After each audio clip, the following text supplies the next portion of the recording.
Yikes. Not really the tone I wanted to go into the stream with, but that's okay. Hold on, I'm just finishing my tweet. Where them platformer vampires at? Twitch.tv/DexBonus. You gotta lure them in. Twitter's a place full of pain and all kinds of other shit. Oh no, how come my webcam isn't working? Hold on, haha. Hold on just a second. Haha, hold on. How's everybody doing today? Super duper good, I hope. That's the goal, as with every day, is for us all to be doing great. It's an unobtainable goal, but I think it's a goal that's worth fighting for. This is my eyeglass prescription. I'm going to go ahead and shove that over there. I'm doing good. Yeah, I'm happy. Clarky let me sleep in just a smidge, just a little bit. What a sweetie patootie. Got some cold brew. I was sneaky Pete. I put a little bit of vanilla in there. Don't tell my dentist. How long have you worn glasses? I have been nearsighted since, well, I was given the diagnosis of being nearsighted when I was in high school. So I was given glasses with the recommendation of your eyes are basically fine. It's just you can't see. Like when I would go to the movies, I couldn't see the movie very well. And the worst part was when I was in class, if I was too far back, I couldn't see the whiteboard. So they were like, your eyes are basically fine. It's just you need them for distance. So have these with you all the time. If you need them, there you go. So I don't need them at my computer or anything really, except here's the really fun part. Here's the super duper fun part, right? So my eyes have gotten a little bit worse as I've gotten older, right? Which is normal. I'm in my 30s now. I had my granny glasses, right? Because my distance vision had gotten a little bit even more fuzzier. I have astigmatism in both eyes, so my eyes are warping basically. But still can go about my day-to-day life and not really need the glasses, right? I was able to, when I went to get my driver's license, I passed the vision test on the driving thing just fine. So I don't have a thingy on my driver's license that says she needs glasses or anything like that. But when I went in this last time, because when you get pregnant, your whole body changes, right? You basically become a transformer. I was Optimus Prime, and then I transformed into a truck and popped out a baby. If that's what trucks do, that's what they do now. Popped out a baby and then transformed back into Optimus Prime. But some things were different. Some things about the truck stayed with me. So when you're pregnant and when you're breastfeeding even, your eyes will fluctuate a lot. So some people get through and their eyes are basically the same and their glasses still work fine. Some people, their eyes get way worse. Sometimes your eyes get better. But I was advised, because I had lost my glasses, and I was advised, you know what? Don't bother going in and getting your eyes checked until after you have had the baby and finished breastfeeding. So I was like, okay. And keep in mind, she's now 18 months old. That's how long I've put this off. So I went in, got my eyes checked yesterday at the time that co-optional would normally happen. Because I was like, you know what? Fuck it. I'm just going to do this. I'm going to go in. I'm going to get my eyes checked because I've been putting it off for so long. Not because I'm scared or anything. It just wasn't a priority because, again, my day-to-day life, I don't need them really. So, yeah. So I went in, got my eyes checked, and the lady was like, so you have astigmatism in both eyes? I was like, yeah, I do know that. And she was like, and one eye is nearsighted and one eye is farsighted. And I was like, I'm sorry?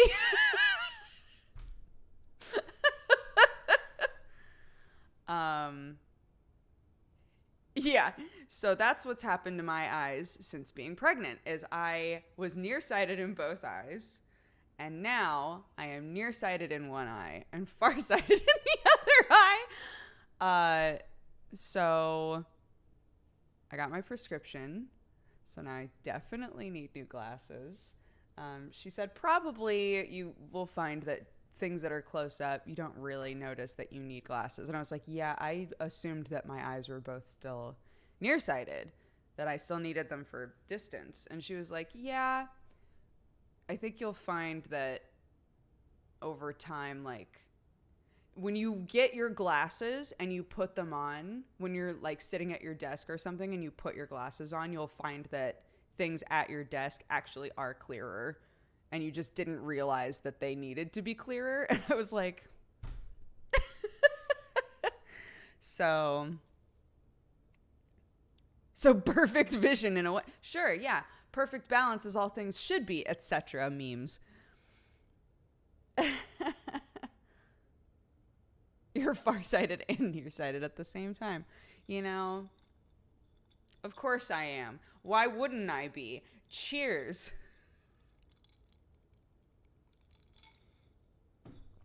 So, yeah, can get new glasses. Although both of the places that I went to get glasses from last night asked for a measurement that I didn't know, and I couldn't find a ruler in my house. They wanted to know like the distance between my pupils, and it's easy to do. I just couldn't find a ruler, so I was like, I guess I'll wait to buy glasses then until I find a ruler. Your pupillary distance. That. Yes, thank you. They couldn't do it for you.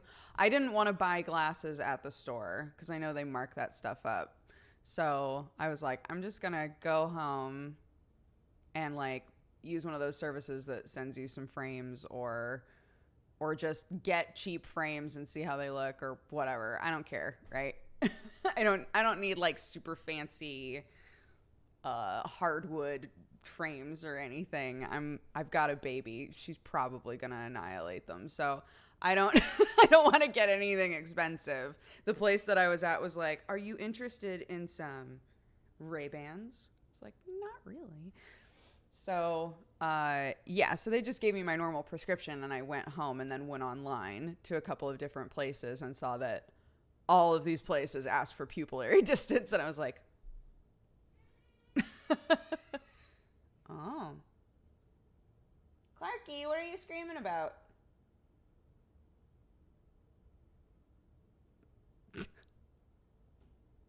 You can legit just walk in and ask for eye measurements. Man, I didn't know I needed it. I didn't know that was a thing that I needed.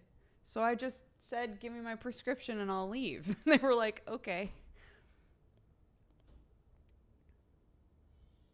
Eyeglass places here have both cheap and expensive frames. So where I was, the cheapest frame was around $50. And a lot of the places online that I've been looking, their cheaper frames are like 15 to 20. So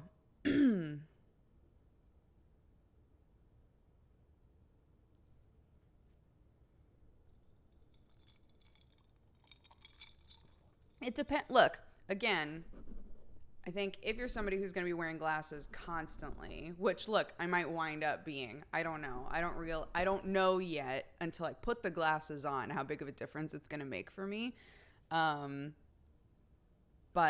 as a person who, number one, expects that my child is going to be constantly grabbing them and potentially break them, and also not expecting to use them all the time, I don't want to get super expensive frames. I've never owned super expensive frames, really. Well, my granny glasses were, I think, the spendiest that I've gone because I fucking fell in love with them. I just loved them so much. But all of my other glasses in the past have been like between 20 and $30, I think.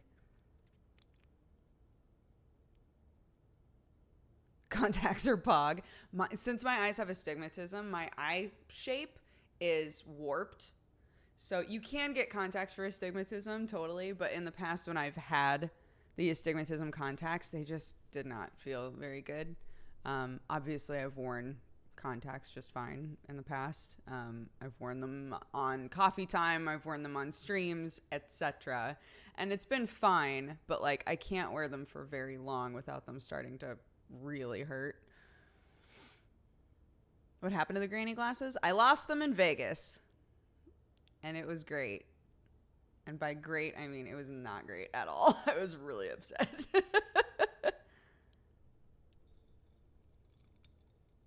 Yeah, that's exactly what I'm saying I'm doing, ERT. Screens dry out my contact/eyes. Oh my God.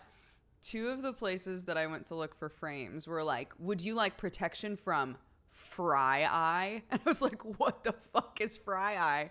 They literally make glasses now that filter out blue light from screens. I was like, I wonder what that's like to just because it's a very visible some of you might have them. I have those. Interesting. So like when I'm at my computer, I have nightlight on everything. So my phone changes at night, my computer changes at like everything, and it is a very, very visible difference is what I keep trying to say. It's a very obvious difference. When you get prescription just daily glasses, is the color of everything different, or is it just screens and like lights and stuff? There's definitely a bit of a tint. That's why I don't like them. Interesting. I'm the same with nightlight, but I leave it on all the time. That is smart. You're a smart individual. I should also do that. The color difference is a deal breaker. Man.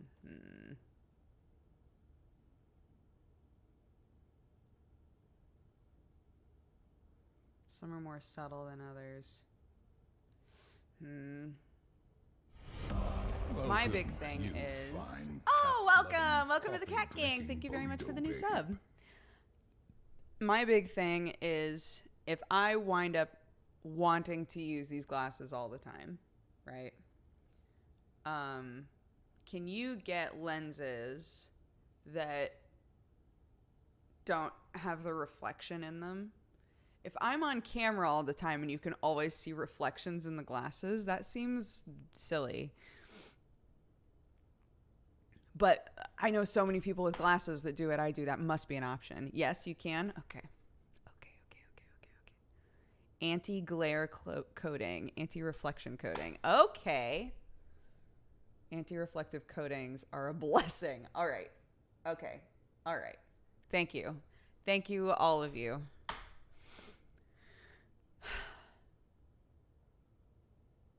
There are tons of options for treatment of glasses. That's where they get you. I'm telling you. Is it expensive? Probably. But again, for me at least, if I am wearing them while I stream and stuff, worth it, I think. Anti-reflective is good, but anti-scratch not so much. Anti-scratch isn't good? Microtransactions for glasses. I mean, basically, right? It's like buying a car, except way cheaper.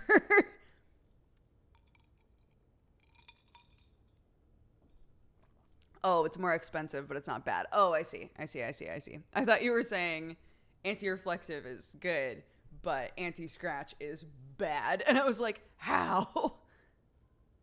Anti-scratch isn't scratch-proof. It's just resistant. So it's harder to scratch, but you can still scratch them. Okay. Look up iBuyDirect. All right. iBuyDirect. Okay.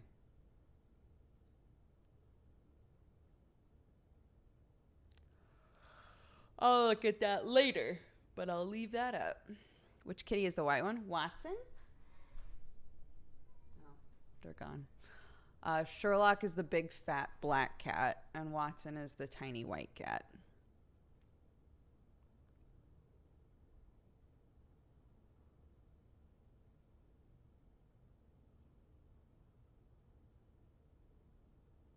I have a large bag of raisins and I can't stop. Sherlock is fat nowadays. I mean, Sherlock's always been big. Sherlock is a big cat. He was already a long cat and now he's a big cat. Hello. Hi, darling. Did you really want to say hi? Can you get help going down? There we go. There we go. Hi, darling. Is there water in that? Yeah, that's the cat's water. Don't touch it, please. Thank you. Hi, darling. Do you want to say hi? Can you show everybody your cute owl? Clark, do you have an owl on you? Yeah, owl. She wants the cat toy though, Daddy.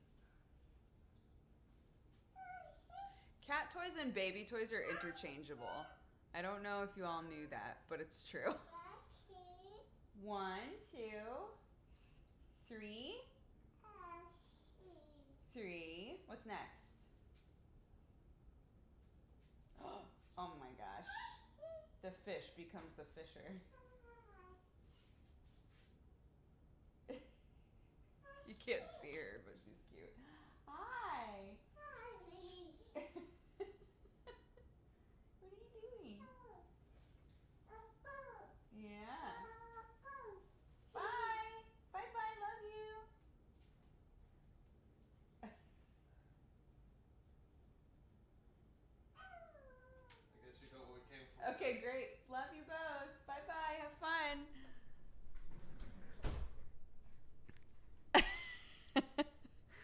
And on that note, let's play Celeste.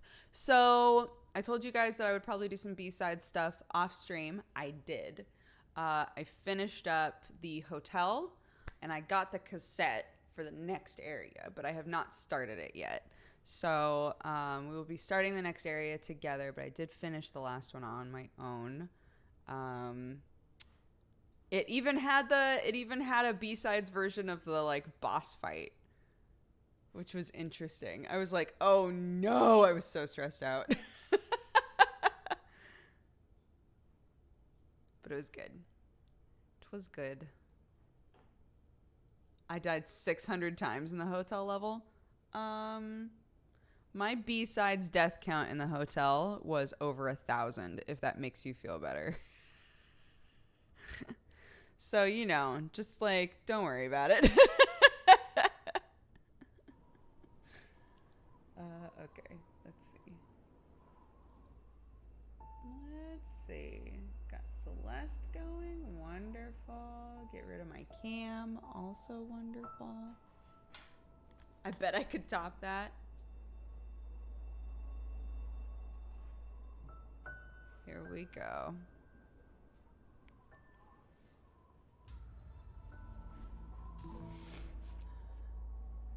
Yep. Yeah.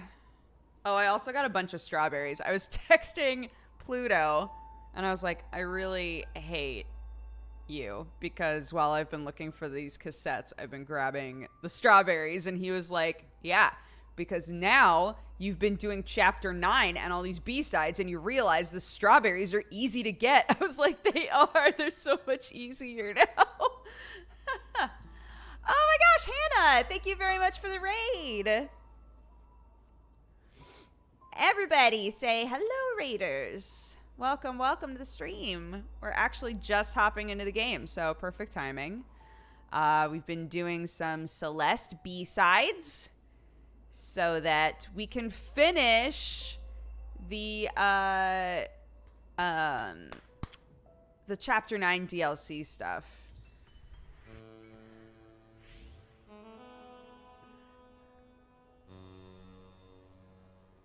You're doing 4B. It's one of my favorites, but this is the windy area. I'm really scared to do it, to be honest.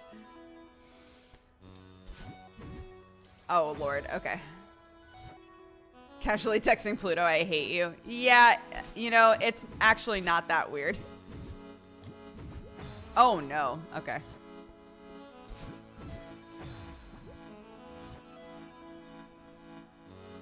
All right. Let's do this.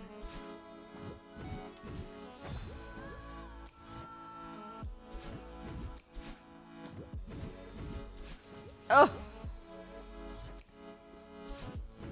Oh, also the, like, normal coating came off of, the rubber cover on my, joystick for this controller, peeled off yesterday.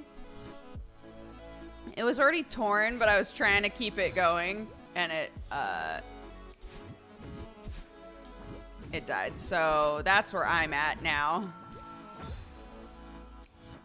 Night's Eyes, thank you very much for gifting subs.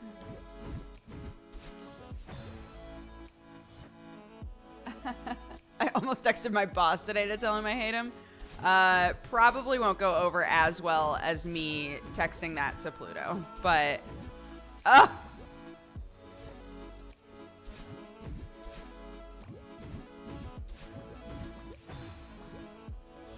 many deaths are we guessing for this room? I don't know, but I think it'll get boring guessing deaths for every room, but that's just me.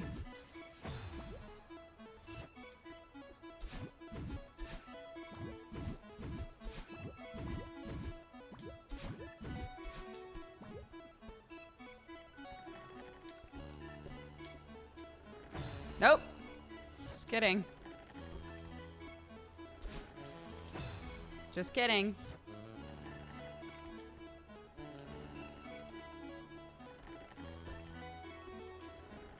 What the hell?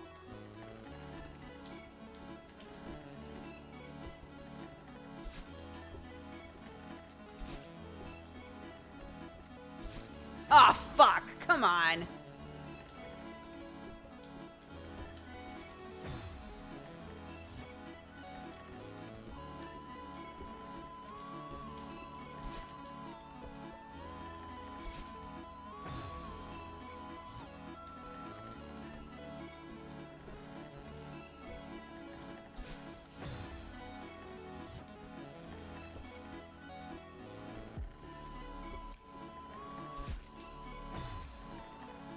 Did you do Path of Pain and Hollow Knight? I can't remember, chat. Did we wind up doing Path of Pain and Hollow Knight? I wonder if... I'll be right back. I'll be right back. Oh my god. I have... Okay, look. I have little thumb pad covers for my Switch that are little cat paws. And one of them popped off and I had it on my desk. Wait, hold on. I'll be right back.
Clark keeps ripping these off of my Switch, so I just haven't been bothering to put them back on, but I think that this will fit.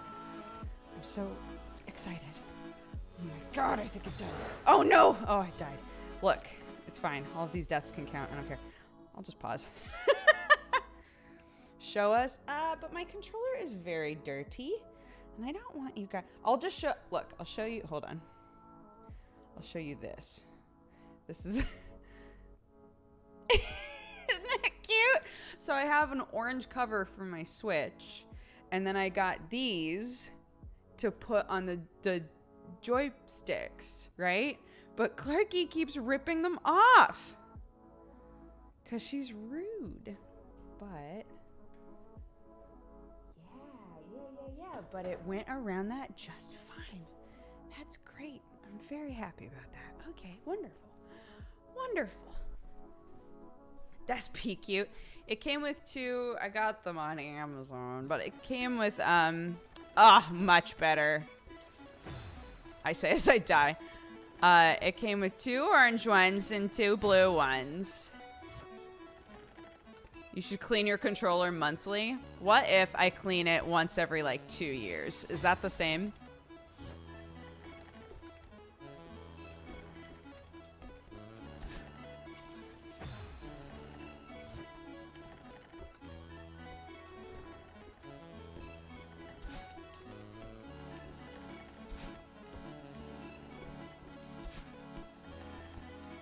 Sure, it's the same. Great. Great, thanks, guys. Oh, alright.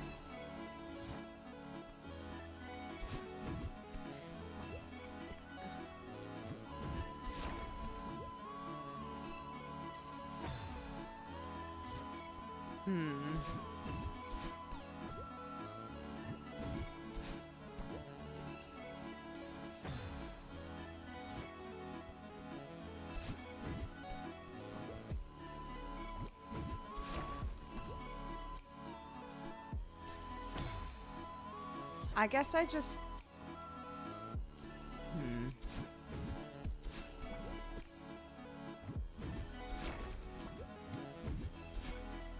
Ah, yes.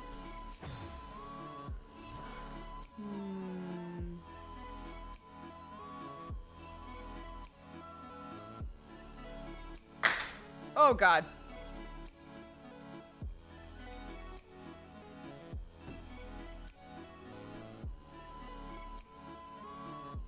Look, I think there are people who take very good care of their peripherals, and I applaud you.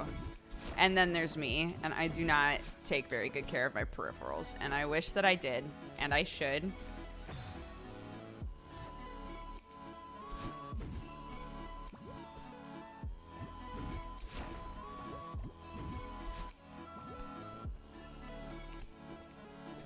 No! It's coming off. Rest in peps. Okay.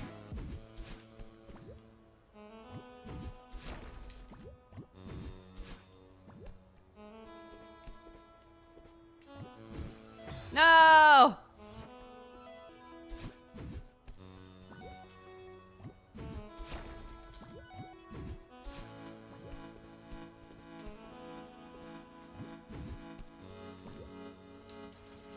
Oh, all right.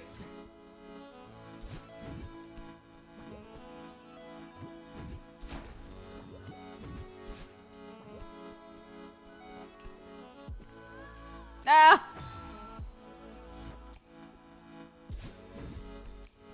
Yeah, I could just swap controllers, guys. It's no big. If my finger starts really hurting, I can just swap controllers. Not a problem.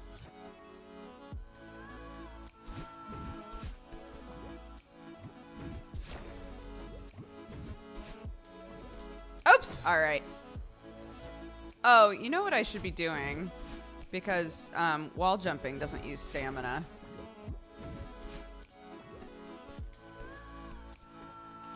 Oops!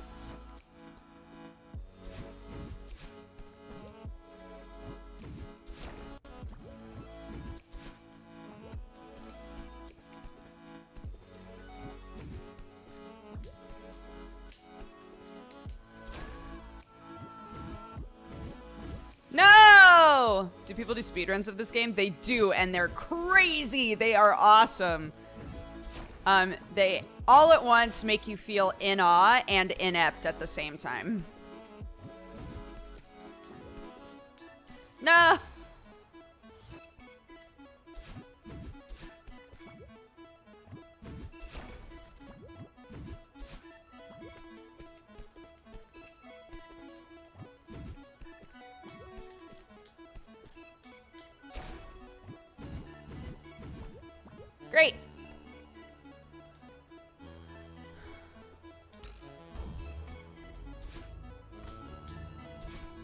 Oh, shit. Okay.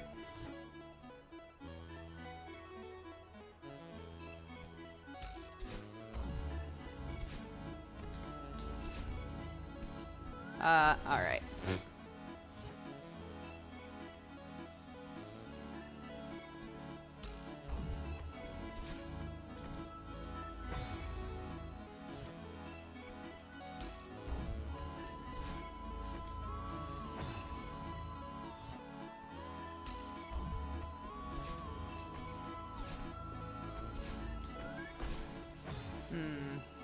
Trying to remember how you steer it.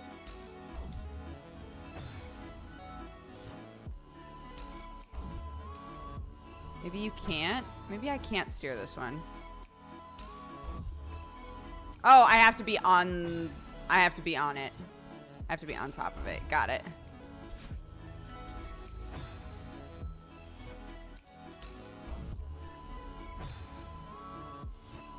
Yes, I know to press up or down. I didn't remember that I needed to be on the switch, although that makes a lot of sense.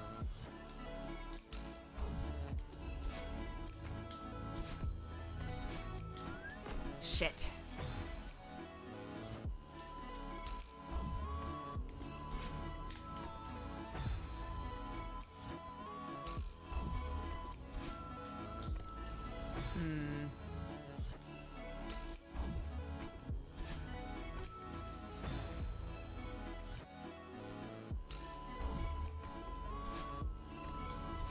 I mean, yeah, there's the switch on top. Right? That's what we were just talking about. I've arrived. You can stop sandbagging and beat it now. Yikes, bud. I was telling everybody about how I texted you last night that I hated you. And they were like, wow, that's a really aggressive text. And I was like, not really between Brad and I. It's kind of an okay text.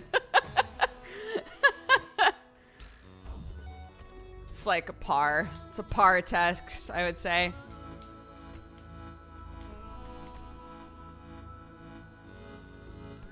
No! Ah.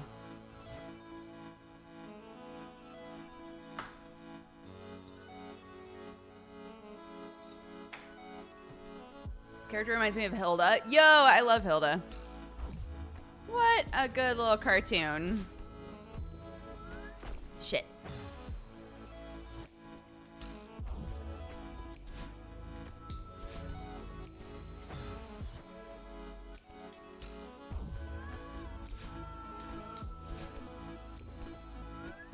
Man.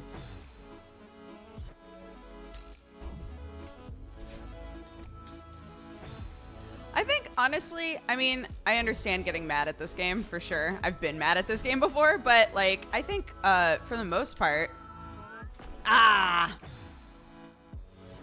This game does a good job of, like, giving you sort of serene things to latch onto, like the music. Oh, God.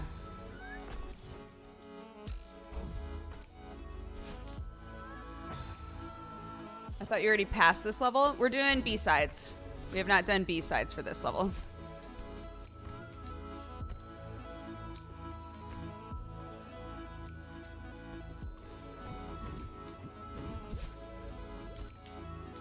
Oops. Oh, man.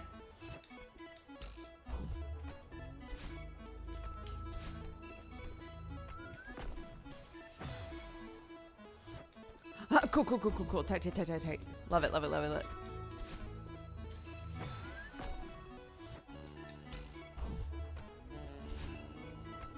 Oops. Oh, my God.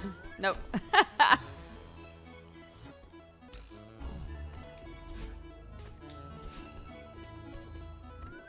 Ah.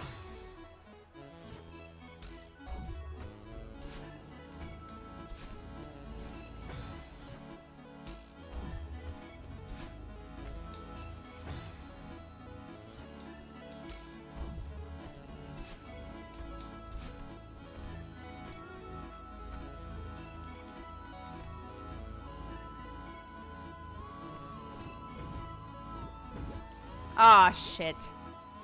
Okay. It's Spooktober?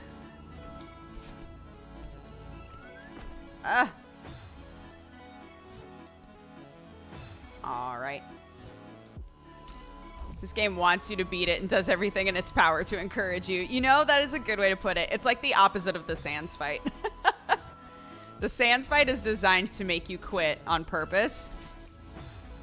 This game 100%. That is so... that's so apt. This game wants you to win. 100%. It's about, like, perseverance. And, like, finding the light at the end of the tunnel.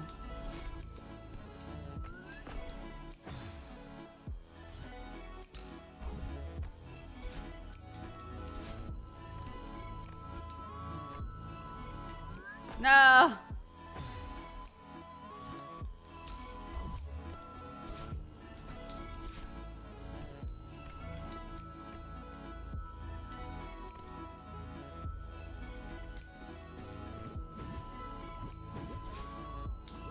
No! Okay.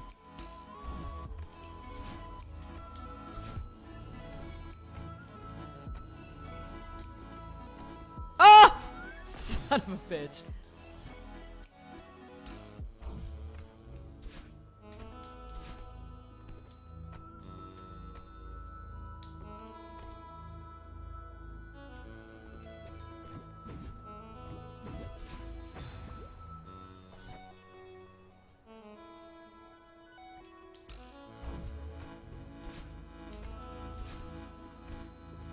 Oops.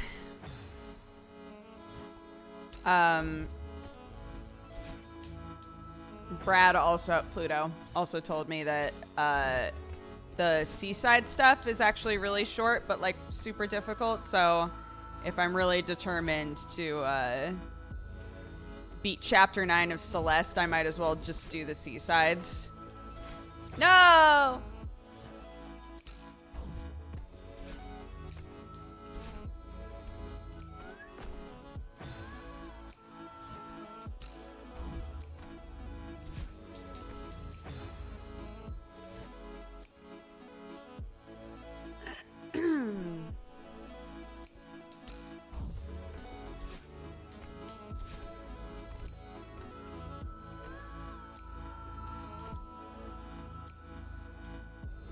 Nope.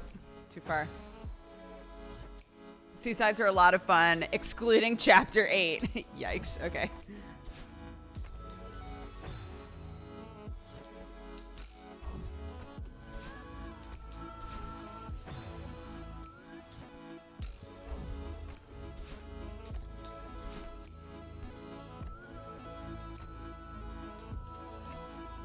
This is nice music, though. We can all agree on that. Faux show. No! No! Damn.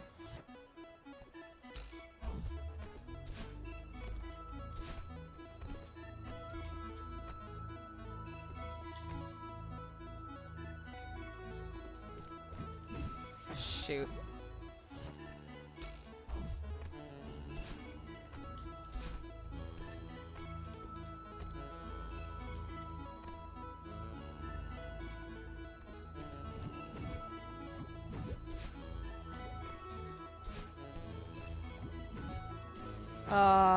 Oh, that's the end there, too. Okay, we've got this. We're good. It's all good. Just a little perseverance, and we'll get there, y'all. And that was a perfect moment to itch my nose. Everything's coming up Dodger.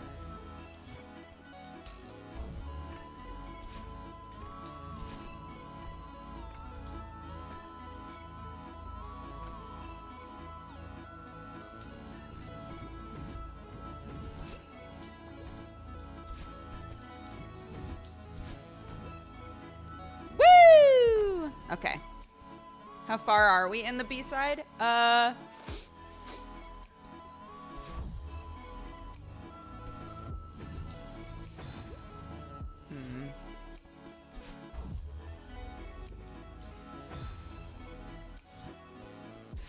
Fifth screen, I think?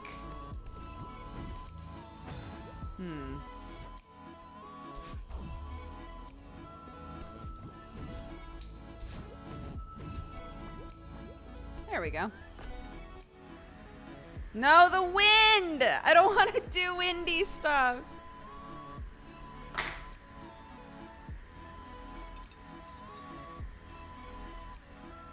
All right. Okay. Fingy wiggle, fingy wiggle. I should have, you know. Fuck off.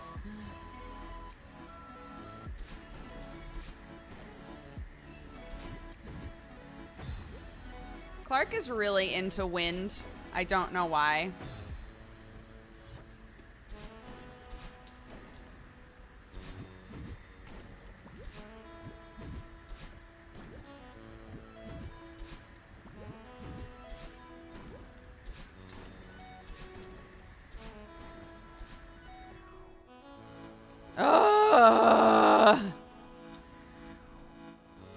Okay, hold on. Fingy wiggle, fingy wiggle, fingy wiggle. I hope you've been practicing your diagonals. Here's the thing. Basically, my thumbs work in 90 degrees. So this is why I'll never be a platforming gamer god. Is because I love platformers, but I'll aim for things in my mind, and there's like a percentage chance of it being up to the side, diagonal. You just don't know until you're already in it. So that's me. Okay, all right. Okay, all right. Linda.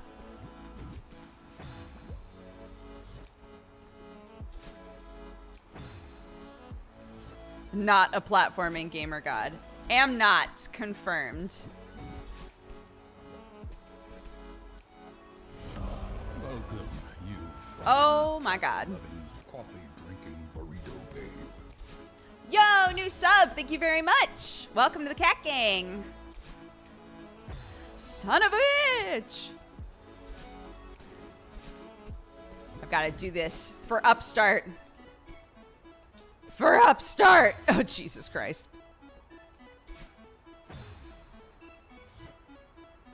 My fingers and my mind are speaking a different language. Yes, we're on the same page. You and I. Shit.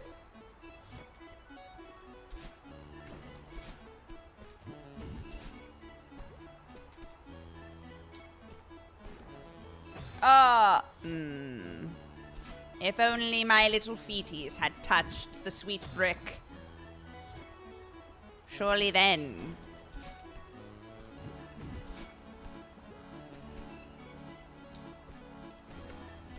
Ah! Hi, Put Mana. Doing good. How are you? I know that literally right before I said that, I screamed. Don't worry about it. Don't worry about it. We're still in a good place.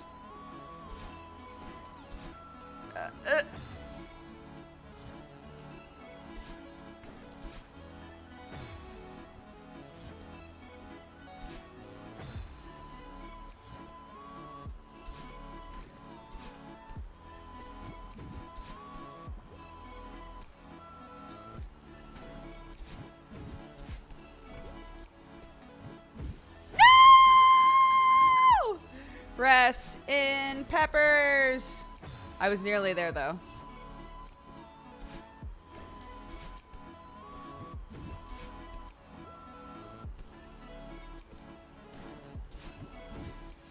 Okay. This is all really good stuff. All of this. Really good learning opportunities. Good stuff. Good stuff going on, huh? Why? That's a very prime example of me being like, I am aiming directly across from me, and everything else in the universe is going, you weren't though. You weren't though, but good try. Really appreciate the trying. That's what's most important, really, is did you try? So, good try.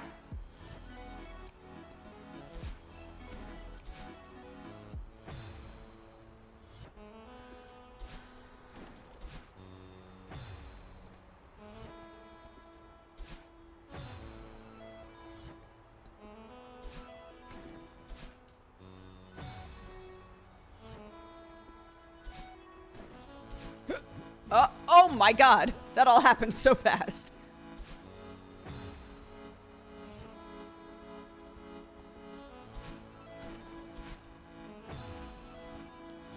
Okay. Guys, think of it this way. We've got so much good going on. Look at this beautiful sunset. Yay! Oh, no more wind! I'm not even gonna look at the thingy. Heck it. Oh no. I'm not even gonna look at it. Heck it, I say again on take 2. Yeah, okay, I see what I need to do there.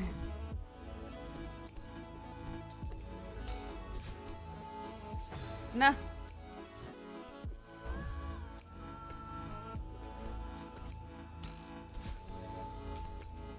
Ugh! Okay.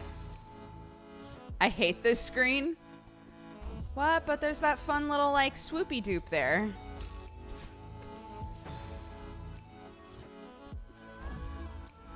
And when we get it, we're gonna feel like gamer warriors. Not gods, because let's be real. But we're gonna feel pretty cool, is the point.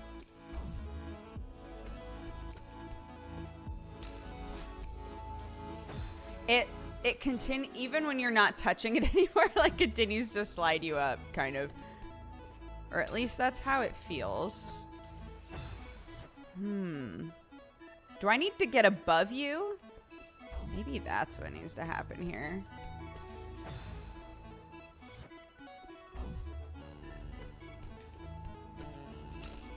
Oh, okay.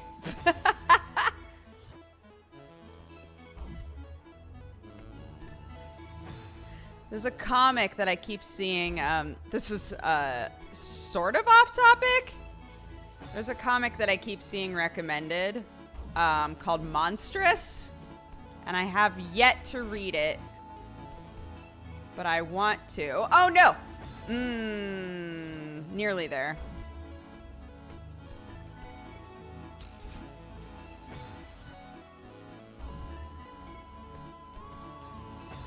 My best friend loves Monstrous. Okay. I'm a big fan of, like... Monstrous is tight. The art is A+. Yeah, the art looks incredible. And an artist that I follow was like, y'all gotta be reading Monstrous. It's got buff ladies in it, and the art is beautiful, and that's like my weakness, so. So I was like, all right, okay. Twist my armsies.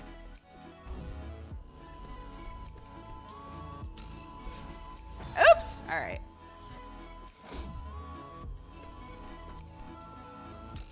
Oh, God. Okay. Isn't Monstrous getting an HBO thing? Oh, man, maybe. I'm so out of the loop on graphic novels lately. I need to get back into it. If there's anything newer that you guys think I should check out, let me know. Like anything that's just starting, or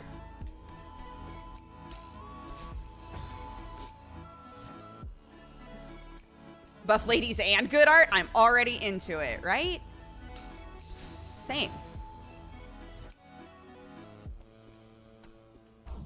I'm glad that I've somehow collected a group of people who will validate my aesthetic in here. Monstrous, as far as I know, is a Western comic. But who even knows? It all blends together nowadays.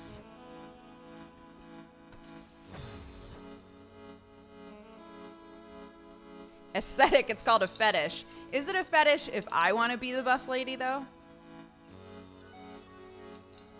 Buff ladies are like a self-insert power fantasy for me. Yeah, the anime's already started for Beastars.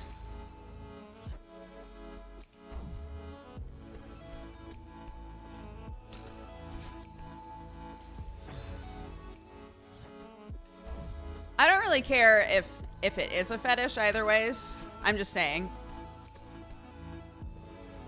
No! Oh man, how do I not run out of stamina for that? Everything is a fetish. Alright, cool.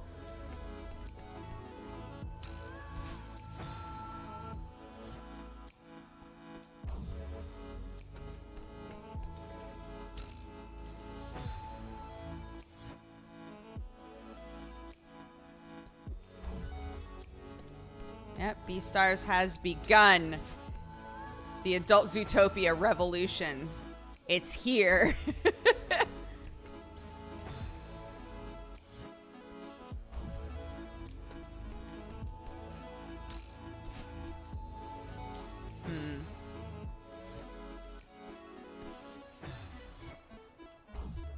I mean, just holding on decreases stamina, though, too.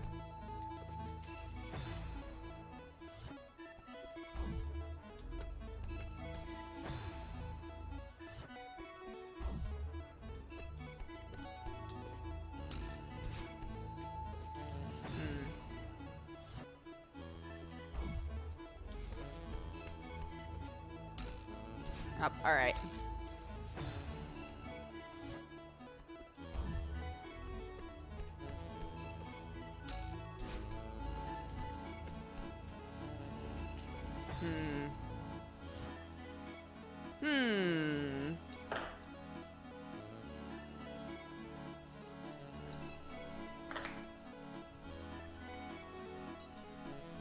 I'm looking at pictures of Monstrous. I see no buff ladies. Uh-oh. May I offer advice? Not yet, Lidge. Thank you for asking, though.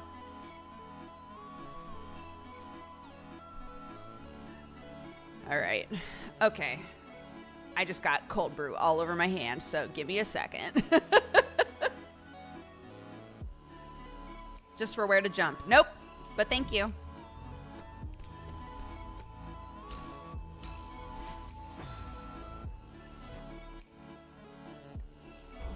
Not Iron Brew. I have not had an Iron Brew since that first Iron Brew.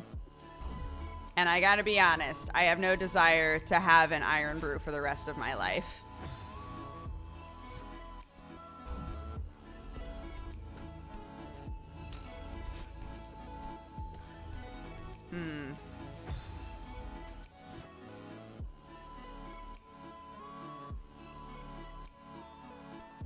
Iron Brew is a satanic drink that only people who really want to punish themselves will drink.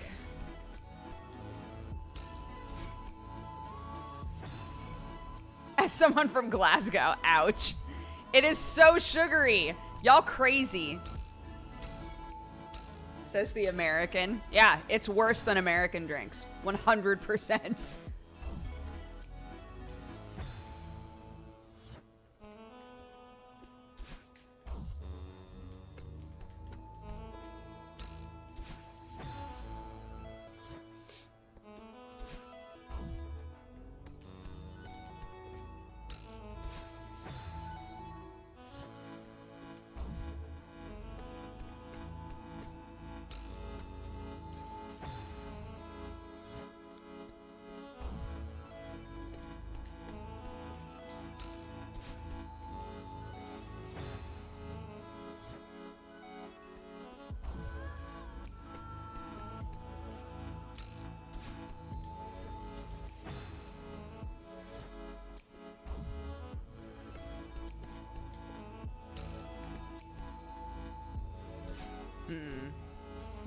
I can keep my dash.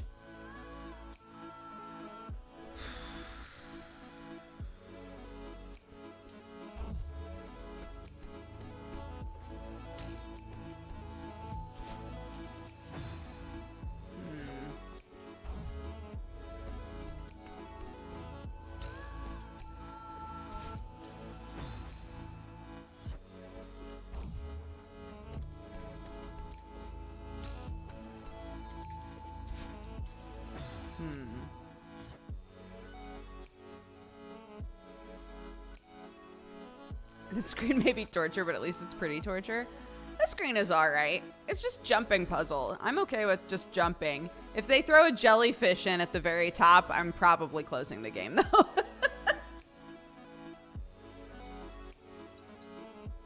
I need to watch/listen to all the podcasts, but it's hard hearing TB. Yeah, I understand that.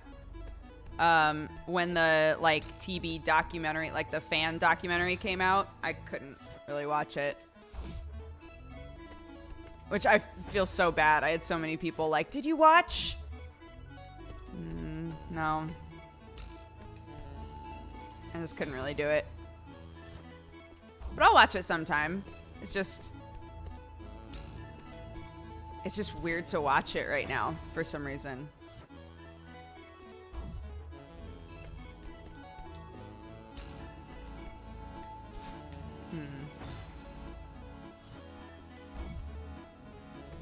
I don't know if Jesse watched it. I assume that he did.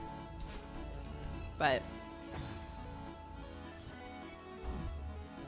I don't know. It was easier, I think, than for a lot of our friends, it was easier for me to talk about him afterwards. But seeing him is very difficult for me. Everybody's different, right? Like, the ways in which you sort of process grief. For me, it was really nice to talk about him. But it was, and still is, hard to, like, see clips of him.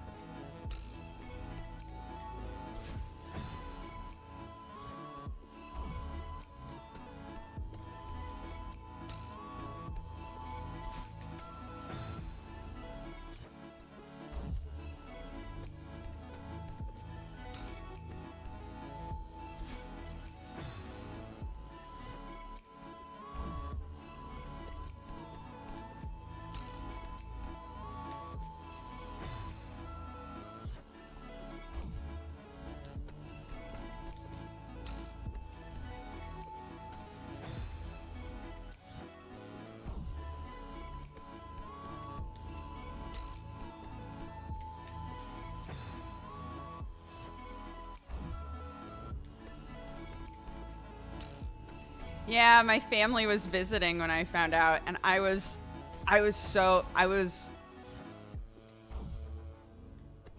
bizarre to be, like, sitting with my family as they're meeting my daughter, you know, and be like, oh, one of my best friends died.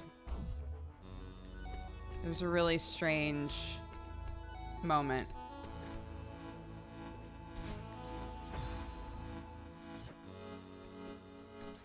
So, yeah. I still think about him all the time. I love that we've got LUL in chat. I think that that's a lovely thing to have as, like, a forever emote.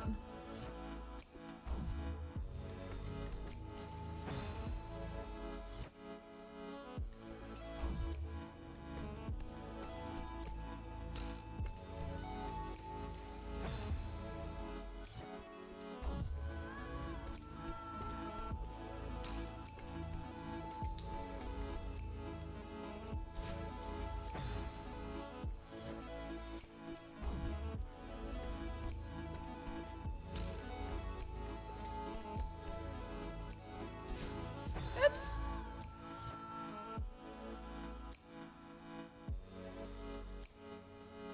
TB will always have the last laugh. I like that.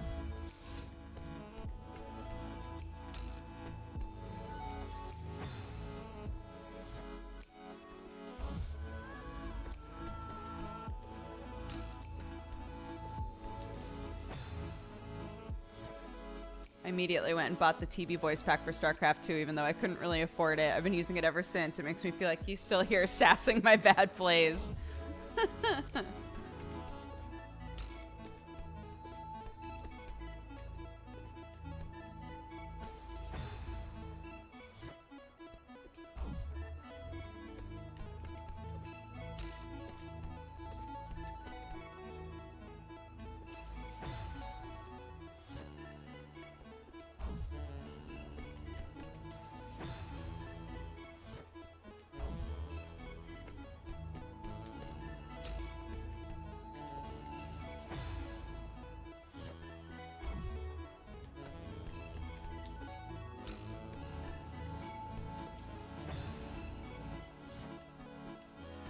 Oops.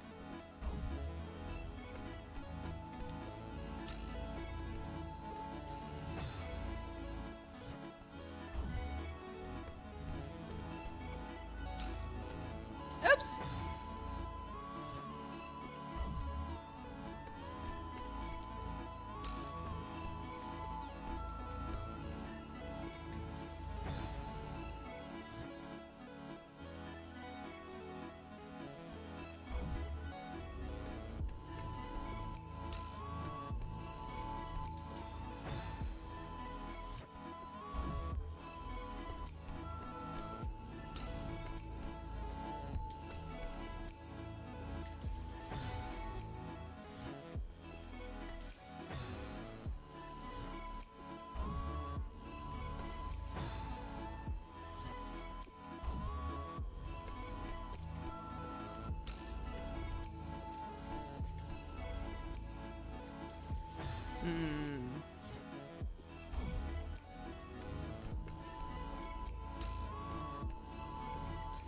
Ah!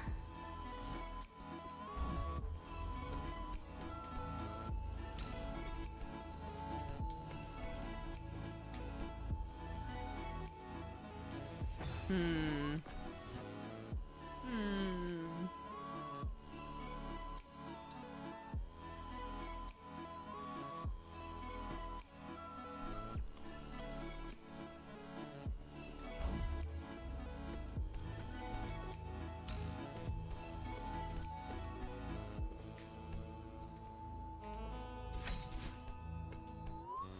Ha-ha! Got it.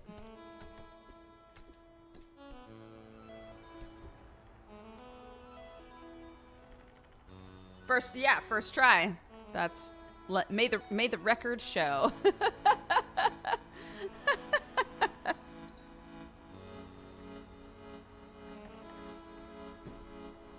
Okay.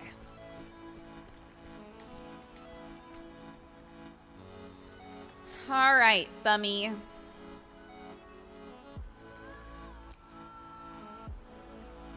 Wow, this is gonna suck. Okay. Oops.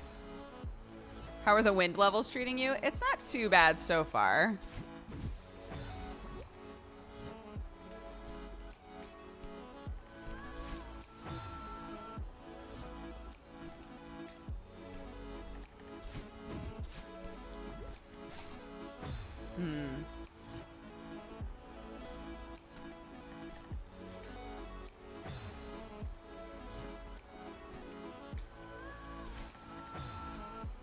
Yeah, I really don't need to grab onto that.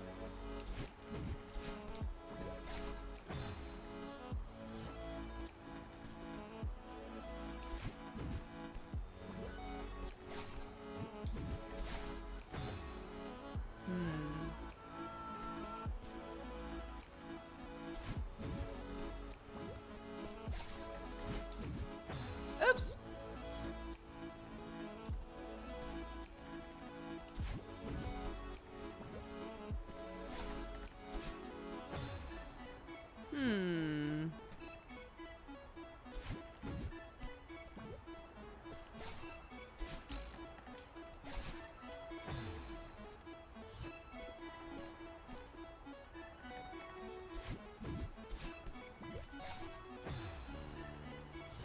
The wind looks like flying chopsticks. I mean, I guess. Oops!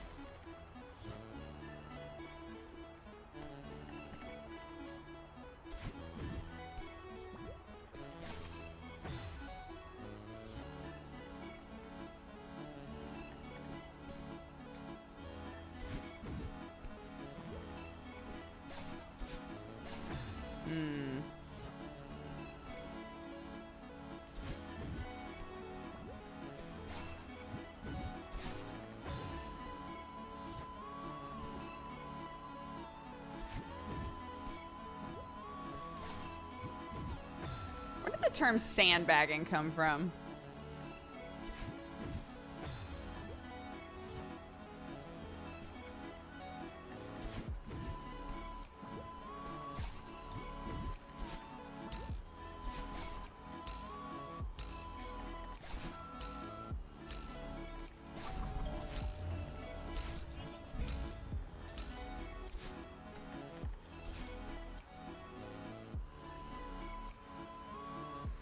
flood control. But so how Pluto used it, right? You can stop sandbagging and beat the level now. Like, to sandbag is to... I guess that makes sense. To, like, buy yourself time. If a team puts sandbags in the car, they become slower to hide their true speed during testing. Oh, look at that! That makes a lot of sense. Oh.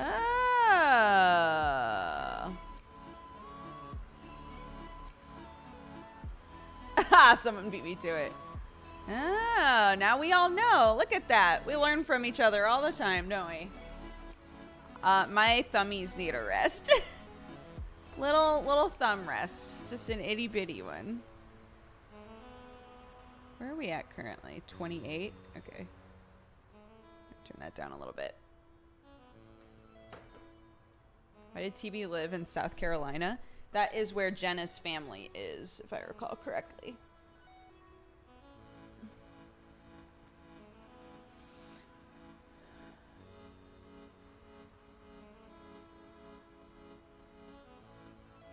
It's actually from hot air ballooning. You know what? Let's just look it up. Where does the term sandbagging come from?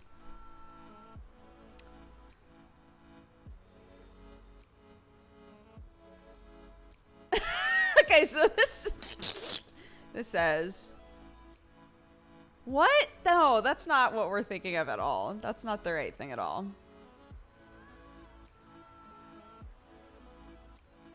A sandbagger apparently is another name for a street thug, which is not what we're looking at. Sandbagging. To hide the strength, skill, or difficulty of someone or something early in an engagement.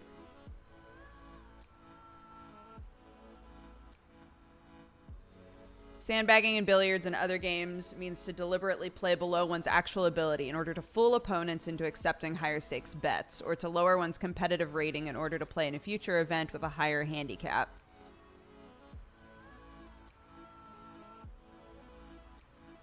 In racing, it means to deliberately qualify slower than what the car can actually perform. In poker, it means to deceive in a play in poker. To be ranked lower than one is deemed capable of. Look, the one that makes the most sense as the origin to me is the racing one. If I'm being honest. Like Rock Lee from Naruto. I mean, Rock Lee held back his true shit because it could kill him, to be fair. Also, Rock Lee, one of the best characters in Naruto. Rock Lee and Shikamaru, it's hard to choose a fave out of those two. But look, Rock Lee wasn't sandbagging to fool people. He was sandbagging to not die.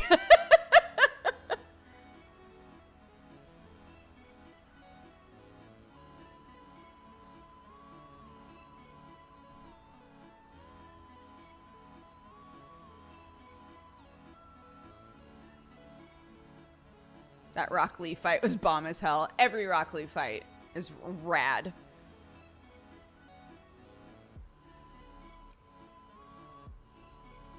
He was sandbagging with training weights. But we literally just read the definition of sandbagging in terms of a competition. In those fights, specifically in the Chunin exam fight, specifically in the Chunin exam fight, he was technically in a competitive situation.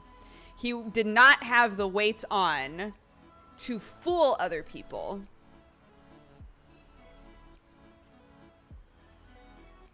Which is the definition, as we just read it, for sandbagging, is to deliberately play below what you are capable of in order to trick people. He wasn't trying to trick people. He was trying to not die.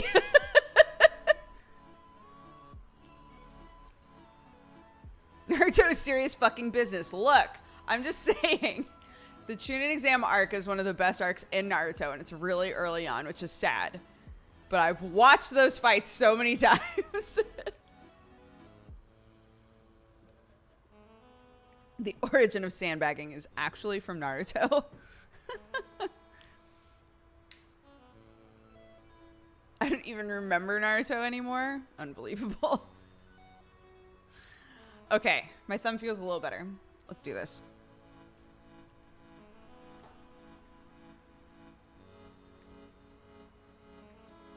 Huh. No! All right, look.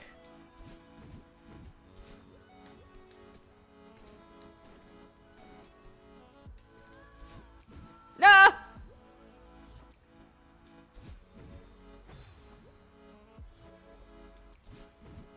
Yeah, they made an anime about Boruto's dad. It did really well, actually. No!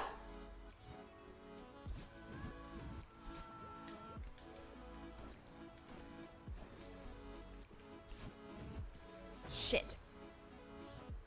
I'm slowly getting all of the Naruto manga. How many volumes is that? I always think that about people who collect every One Piece manga. I'm like, do you have a library for it? I have every Yu Yu Hakusho volume, but there's only 12 of them. So, like, it's a little different.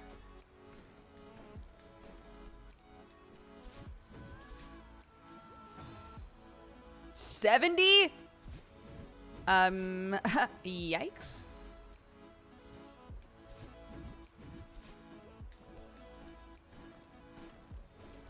I saw a thing that was like, I tried to get my friend to name off all of the One Piece characters as they remember them. And it like broke down after Nami and they didn't even remember Usopp existed. And I was like, oh no. that would be me trying to remember who everybody is. I remember Robin's name literally only because DJ Wheat is obsessed with her. And then there's like Bone Guy and like that is 100% when I saw that. 100% me trying to remember fucking One Piece characters. That's right. Look, he has my name. We have the same name. How can I forget his name?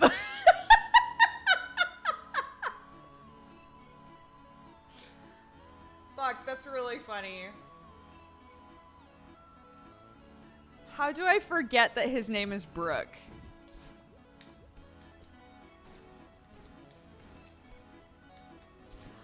Literally every time he comes up, I think to myself, oh yeah, he has the same name as me.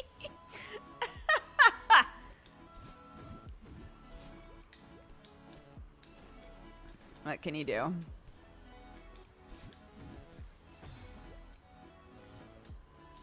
Oops.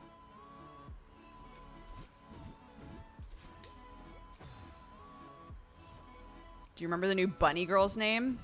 I don't think I've even seen a bunny girl. So, no.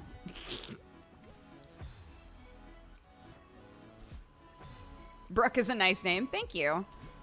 I've always liked my name.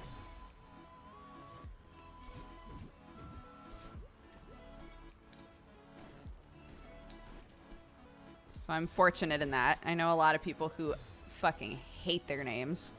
So, thank you, Dad, for giving me a name that I enjoy.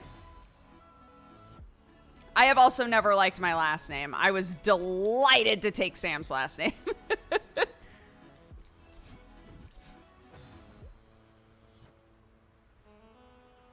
You have a real person name? I do. Yeah, my real name is not Dodger.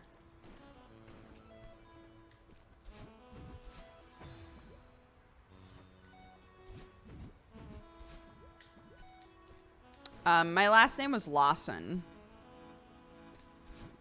Not nearly as cool as Thorn. I think we can all agree Thorn, way cooler last name.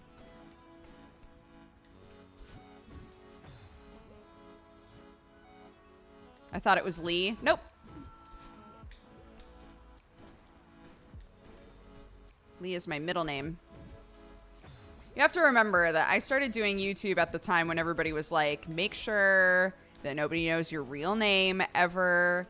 Like, have a, you know, an alternate name that you use online, etc. That all broke down after a while. But the name that I went by for a long time was Dodger Lee because it was my username and then my middle name.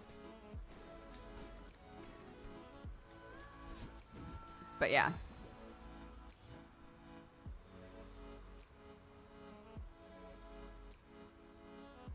Broccoli would be dope, like broccoli, but with different steps.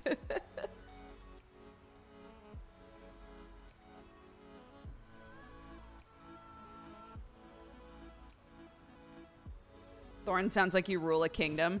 Yo, we were, so, in Final Fantasy XIV, for any of you who don't play Final Fantasy XIV, so we started playing before, like, when it was still just Realm Reborn, before Heaven's Ward launched. And, Sam made the free company Crown of Thorn, right? Which is still our free company on Genova. If anybody plays or has wanted to play, come hang out with us. But, so we're playing, right? And then they announced that the royal family inside of Final Fantasy XIV is named Thorn. And we were like, what the hell? We literally have a free company called Crown of Thorn. And there's a royal family in Final Fantasy XIV with the last name Thorn. We were like, that's right. That's right. AU where everything's the same, but Sam took your last name? Gross. I would have fought him tooth and nail. Please do not take my last name. Please no.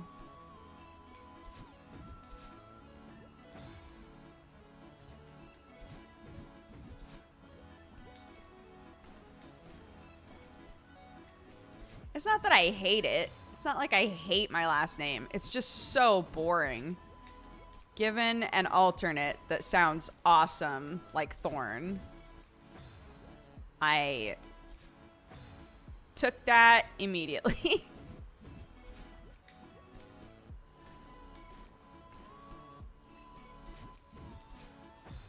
Also, if you live in Japan, it's a grocery mart, so it's basically a 7-Eleven in Japan.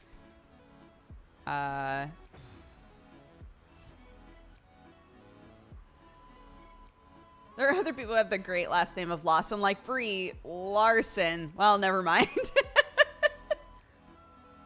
You're Japanese royalty. Right, yeah. Sam Lawson sounds like a deputy sheriff's name. Also true.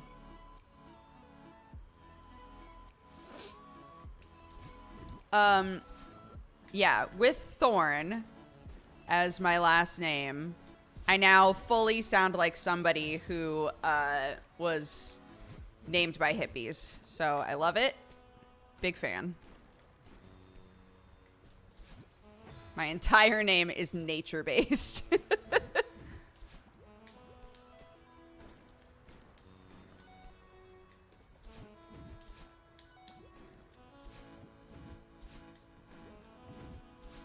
Oh, nearly.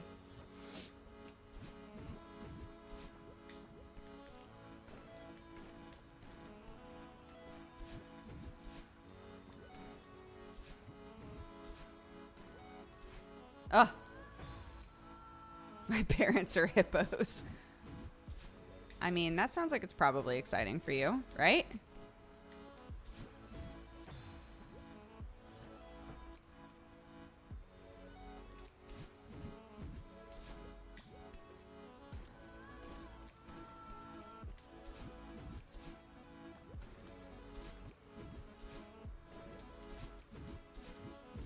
Ah.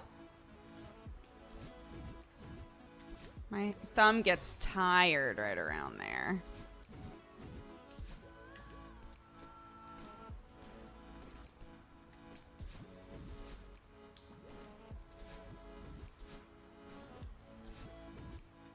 All right.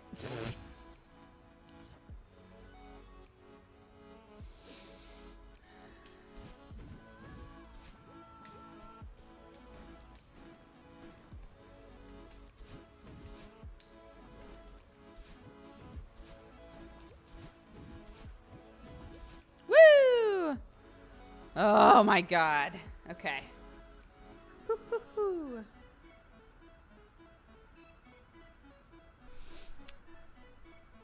Yeah, my middle name is a family name. So we gave the middle name Lee to Clark, but also because Sam's mom's name is Lee, so it just wound up working out perfectly. But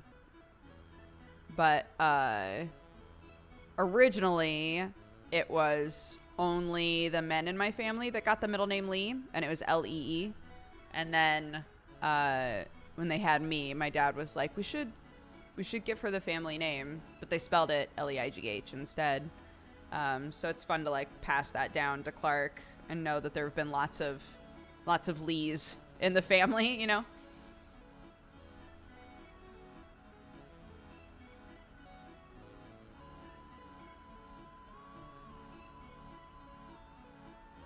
In Germany, there are family names that are the exact translation of fucker. Well, what can you do? Oh, alright. Wow, this is strong wind.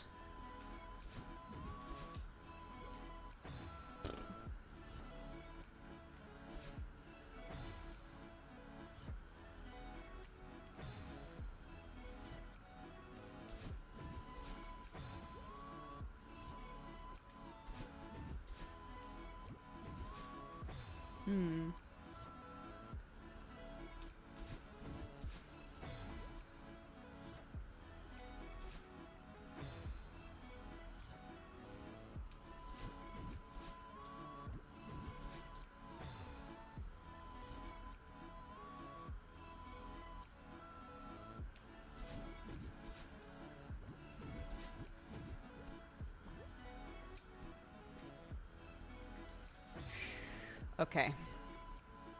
Got further that time.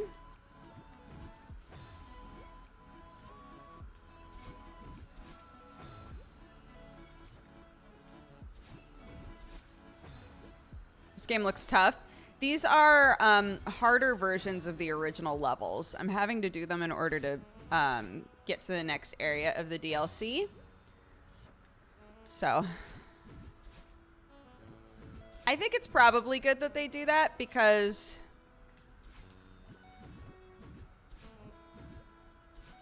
oh no! I got there. I did it. Kind of. I mean, obviously I didn't do it because we're not there, but like I licked that ledge, okay? I was named after Luke Skywalker and I hate Star Wars now.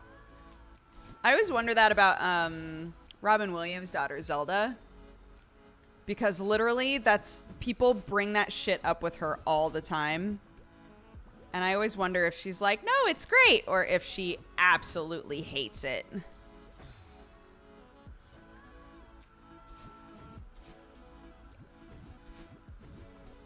They're always like, isn't that crazy?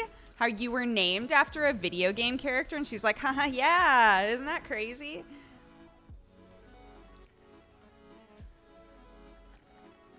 She and her dad did a Legend of Zelda commercial. That's what I'm talking about. Like, so much of her life has had to do with either being Robin Williams' daughter or being named Zelda.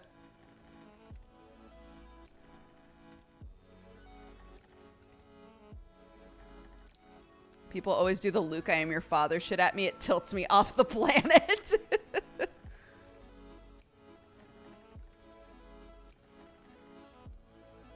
My sister's daughter is named Dee Dee after the sister in Dexter's Laboratory. Amazing. Um, one of my good friends, his child has like a hidden Lion King joke in it in his name, which is amazing.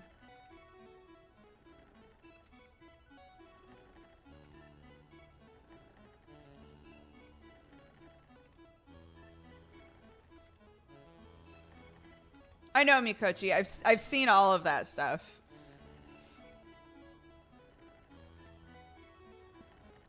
Shikamaru Thorn. I'm changing Clark's middle name to Rockley.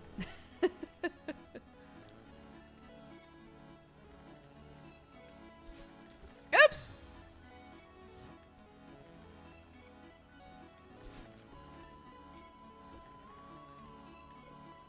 Shoot.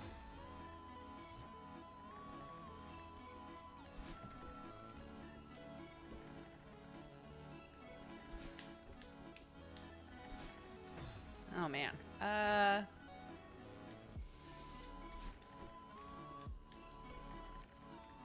Look, I'm not trying to hate on anybody who has named their child after a cool TV show character or video game character or any of that. I think that there are some awesome names that are out there that have been used for kids. But I wonder in a situation, I guess what I'm saying is in a situation like Zelda, right? Who is so in the spotlight, I wonder if it's frustrating having it brought up all the time. That's all I mean.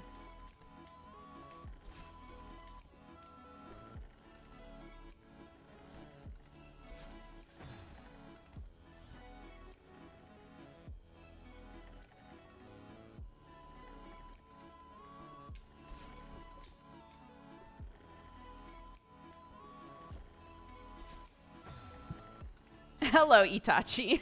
My sweet son, Itachi. Oof, I would not name my child after Itachi, though, side note. Oh, you know what? I'm being a goof.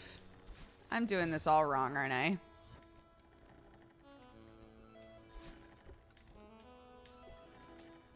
Oops.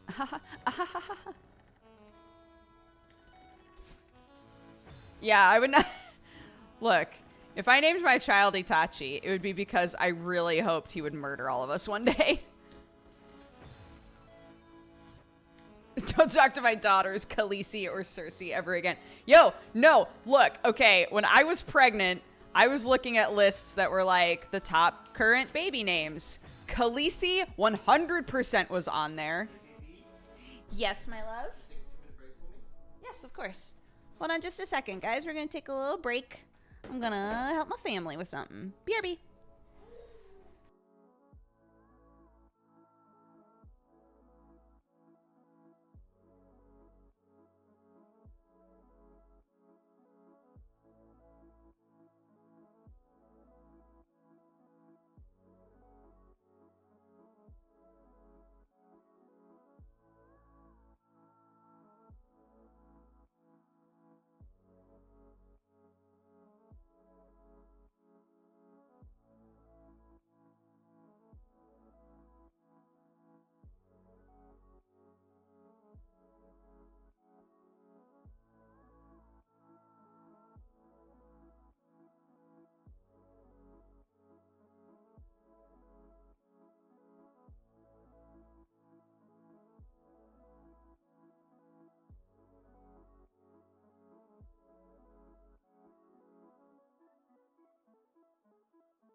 Can you guys even hear the game currently? It's so low. I forgot that I had left it so low. A little? No, a little. Okay. Well, hopefully that's better. Okay. Sorry about that.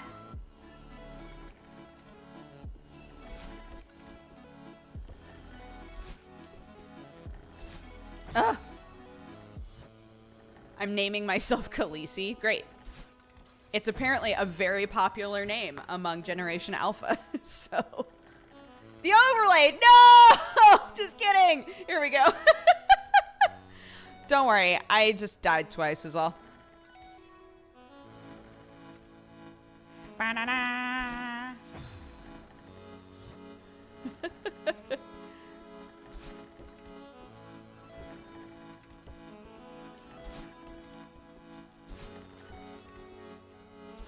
Oop, okay.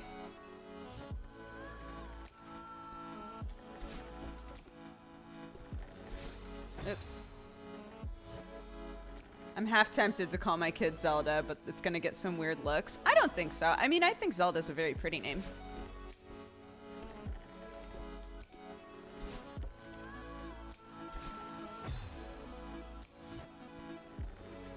Oops.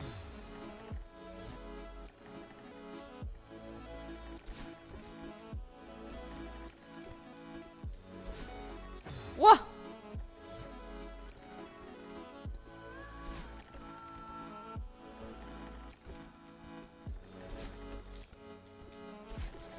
Oh, no. Oh, no. All right.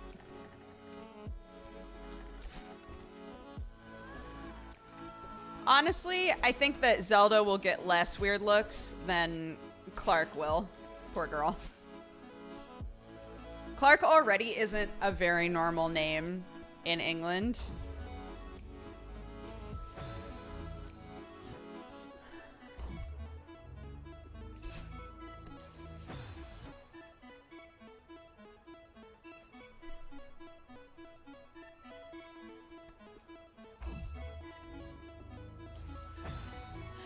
Yeah, the name Zelda existed before, but when you hear the name Zelda, do you not think of the game?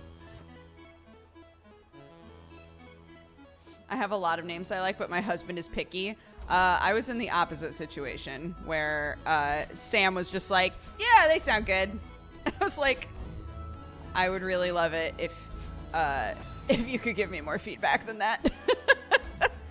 I came up with a lot of names. I don't remember any of them.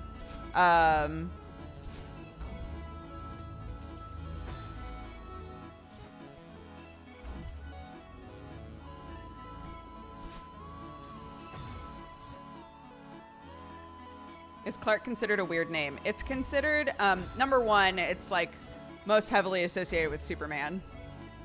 But it's definitely more of a masculine name.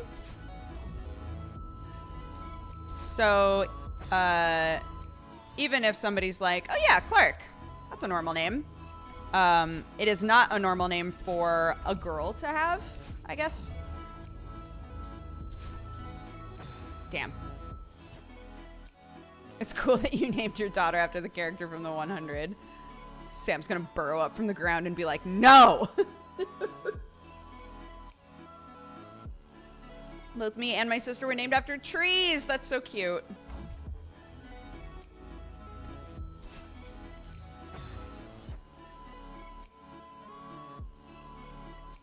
I get paralyzed when I try and think of a name. All I can think of is what if they hate it? Well, I mean, everybody winds up with a name, right? You can change them, so that's nice.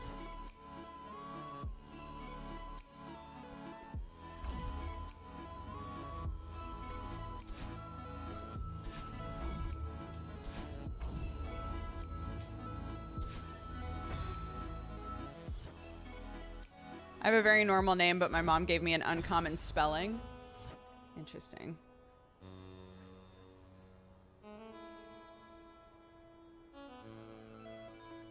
Hazel and Rowan. Oh, I like that.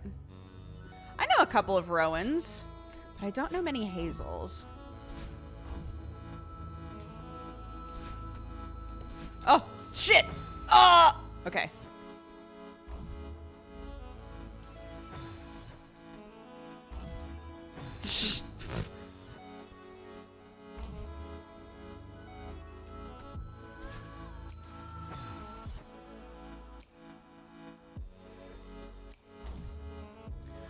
I remember, speaking of, like, name originations, Aaron and I found out that Alice was originally, like, a masculine name.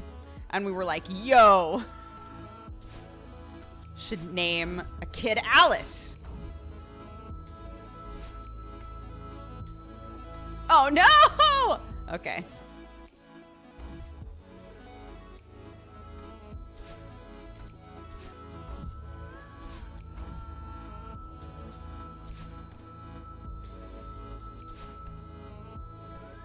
No!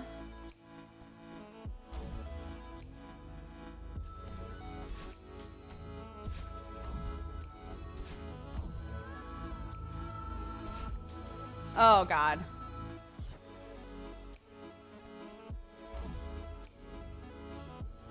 Oh, one of my OCs when I was in high school was named Alistair. He was a bad boy.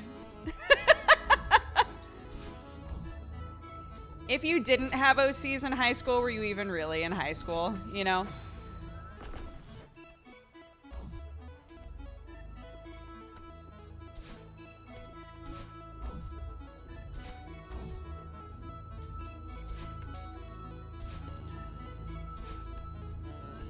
Ah! Just name your kids after Fire Emblem characters. Easy. Oh, God. I want to give my child a name with many potential nicknames. That is, I think that's probably more difficult, but it gives them lots of options for, like, the tone that they want to set, you know? It's like, I went to school with a girl named Becky for basically my whole life, because she and I swapped schools at the same time. And when we got into high school, she was like, I am not Becky anymore. I am Rebecca. Because it had a different tone, you know? And she wanted to reinvent herself going into high school, which I get. My options were basically Brooke or Brookie. And Lord knows I wasn't about to let any of my peers call me Brookie, so...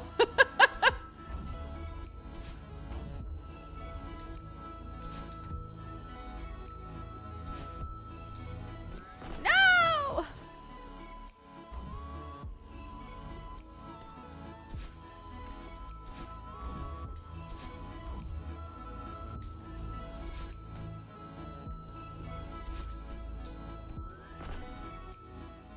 Okay.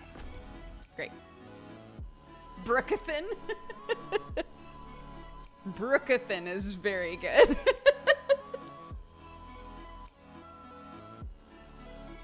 Imagine trying to name your child like you would name a D&D character. What, with a fantasy name generator on Google?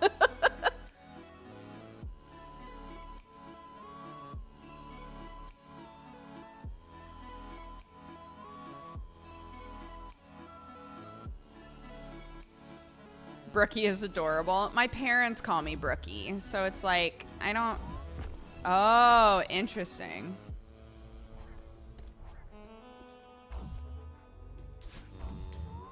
Shoot. Okay. I gotta be faster on the uptake. Okay. This room is a journey. You know, maybe I'll look at the thingy.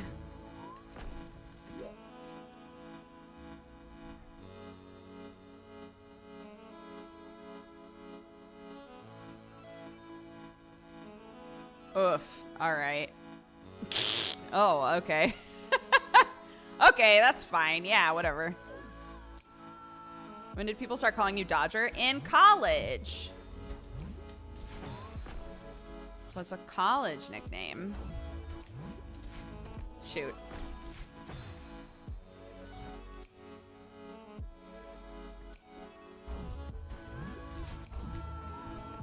Oh!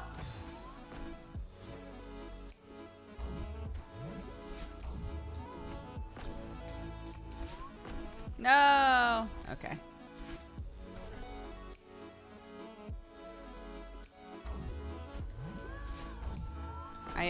I worked in a scene shop in college when I was in theater, and I was given the name Dodger. Random name generator might be fun for a kid. I don't know. I don't know about that. Do you call your friends by their screen names or by their actual names? Most of them, I mean, actual names for the most part. Most people just have their actual names at this point. Elspeth has her actual name. Jessie, Kristen, Gerard is basically Gerard the completionist at this point, so I'm not going to call him the completionist. But I also never did, because I knew Gerard before he started his YouTube channel. So John is the one that I think kind of throws people off, but, you know, that's kind of a non-issue at this point. And Jenna goes by Jenna. You know. So good to see you, the completionist. And then there's Cry. I do call Cry Cry. Yeah.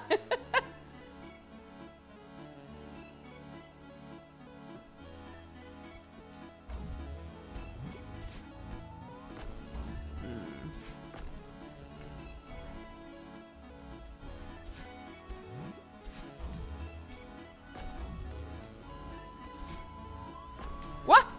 What? What happened there?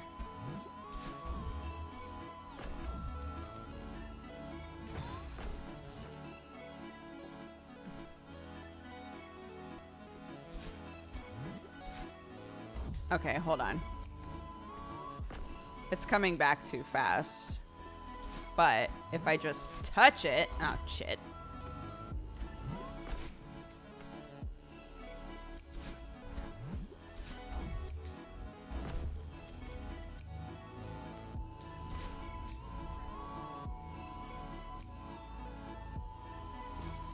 Oh, fuck.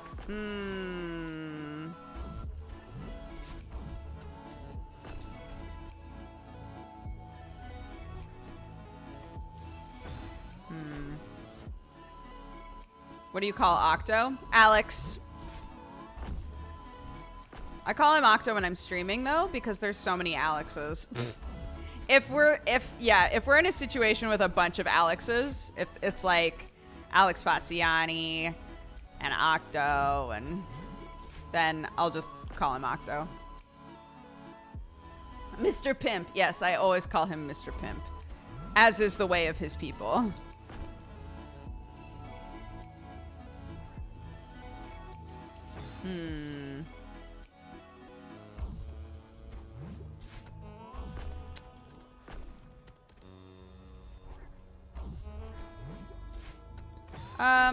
Pocket's the same. I call Pocket by her real name unless we're in a situation in which people might not know her real name.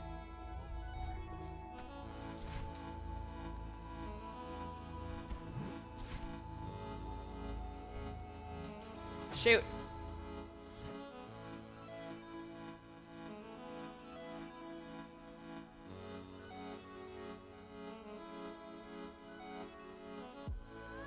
I have a name that's super similar to 8 names that commonly get the same nickname.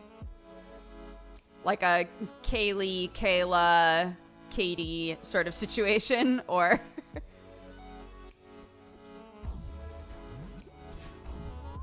I mean, JP's real name is JP, so I don't call him It Me JP.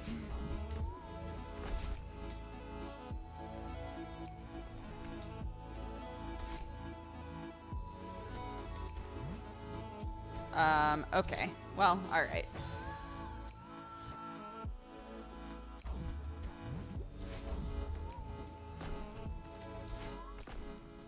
JP isn't short for something? I mean, it's like if you have a friend named TJ, which I do. I also have a friend named TJ. It's just like initials, but that's how they, in their day-to-day life with their friends and family, want to be referred to, so...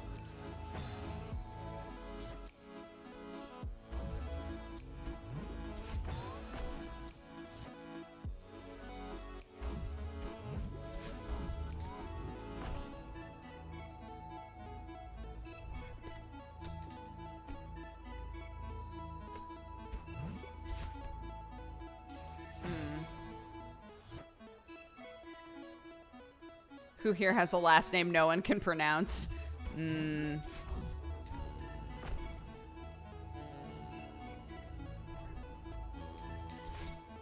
I always do my best to try and learn a person's name if I can. Oh no! Oh man.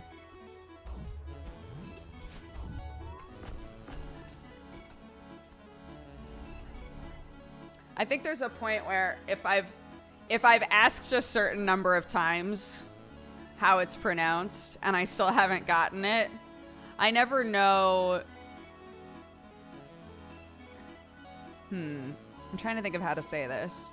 If someone has a name that's difficult for me and I've tried to say it like 2 or 3 times, I feel like there's a threshold point where it gets insulting, right?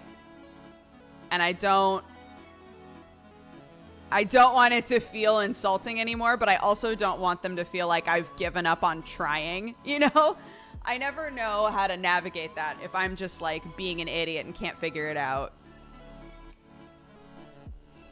My last name rhymes with the F word. My mom went to school with a guy whose last name was Crap You Shits.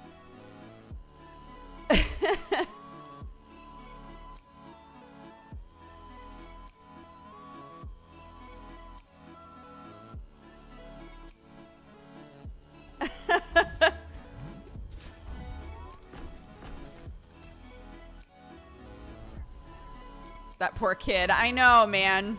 That's what I always think too. I'm like, ah.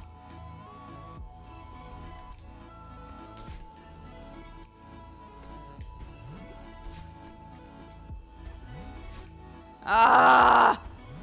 All right. You know what? My name is fine.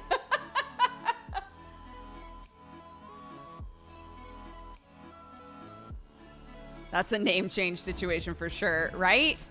I think that there are names like that where the person's like, one day I'm going to get old enough and this name is out of here. It is gone. So, like, in this situation, with this sort of conversation, I think I can agree. Yeah, my last name is fine. My old last name was totally fine. It was just boring, is all, which is not a crime. So... Well, I mean, it has to do, right? It has to do with, like, there are going to be some languages where words sound really similar to an unfortunate English word, right? So if you're in a country where that last name sounds like something else to the native speakers, it's just unfortunate. And I think that's what Crap You Shits is, right? In that situation, it was, this name is fine where it originated. But here, it's an unfortunate last name, yeah.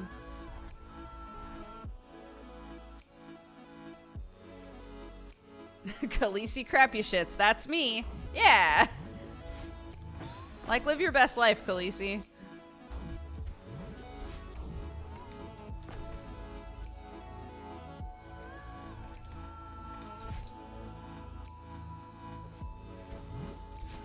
No!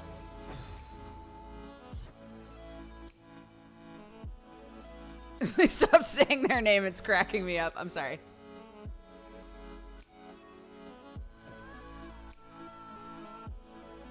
I actually changed my name not long ago. I know a couple of people who have changed their names. And not, like, just because they got married or something.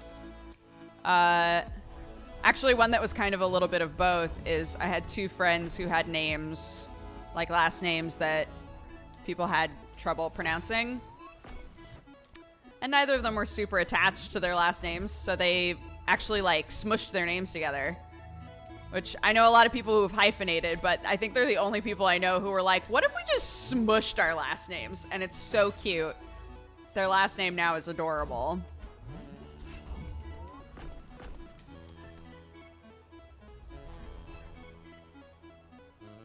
Fusion ring last names. Yeah, basically, right? Super cute. I also went to a wedding for one of my best friends in high school recently. That's why I was in Oregon. And it was like a very like hippie Oregon wedding. It was adorable. And they had a section of the wedding like that had to do with each of the 4 elements. And the part that had to do with earth, they talked about, they had gathered, I swear this has to do with names eventually. They had gathered dirt from all of the places that they had lived before they met one another. And they planted a fern because ferns last forever. They're super hardy and strong plants. And then in front of everybody, they signed the paperwork to change their last name to Fern. It was very cute. And I went on Facebook later, and she had changed her last name to Fern, and I was like, oh, it's cute. My heart. Super cute.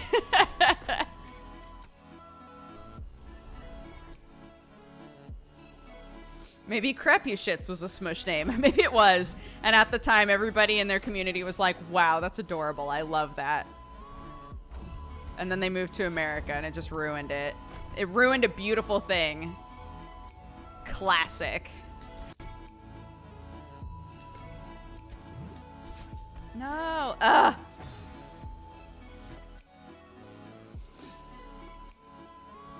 Yeah, it was real cute.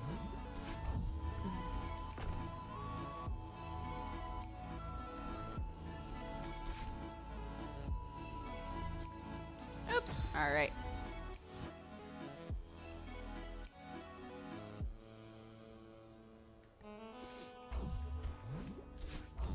It reminds me of, yeah, this whole conversation reminds me of that episode of Friends where Phoebe finds out you can change your name and she changes it to something really stupid. And everybody's like, you can't do that.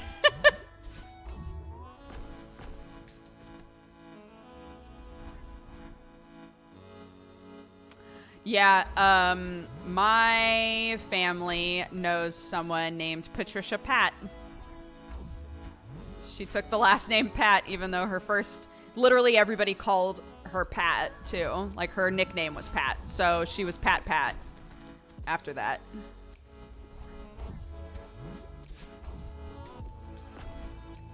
If my mom is watching right now, she's probably like, yep. Telling lots of stories about people you know, mommy. Hope that's cool. Hope that's chill. Oh my god! Oh no! Get out of here! No! I didn't do it in time. Shoot. Pat means boob in Danish. Oh good, so her name was Boob Boob. I like it. She probably would have liked that too. Or maybe hated it. I don't really know. I didn't know Pat very well.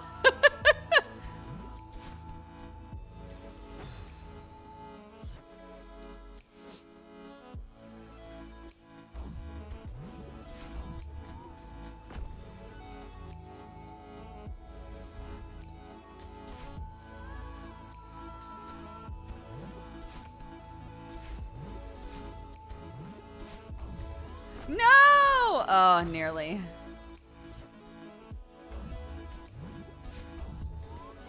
Shoot.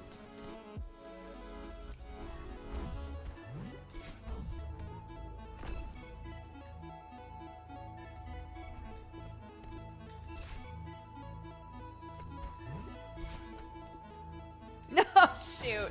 Okay. All right. This conversation is basically an elaborate version of the I named you after the bravest man I ever knew meme.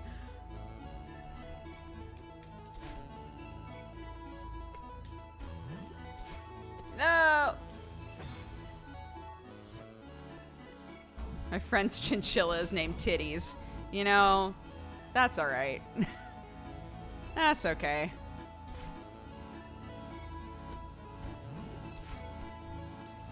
David and Aaron adopted 2 dogs, did not change the names. Their names were Dickie and Derp. They just came with those names, so.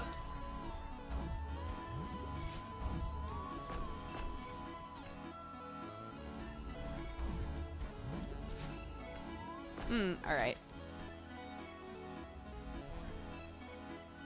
It's been years and I'm still upset about how Harry Potter named his kid.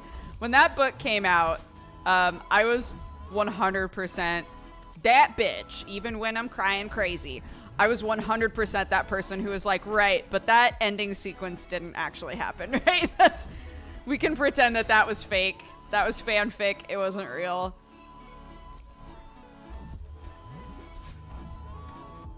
So yeah.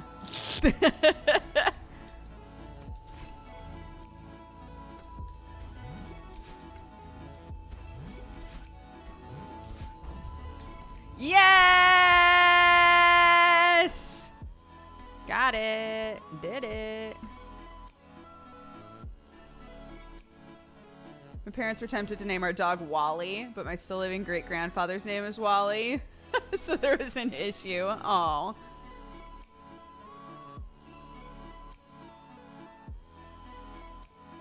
It's not worse fanfic than The Cursed Child. But, like, when you listen to a dramatic reading of The Cursed Child, is it still the worst fanfic, or is it the best fanfic? Oh, alright.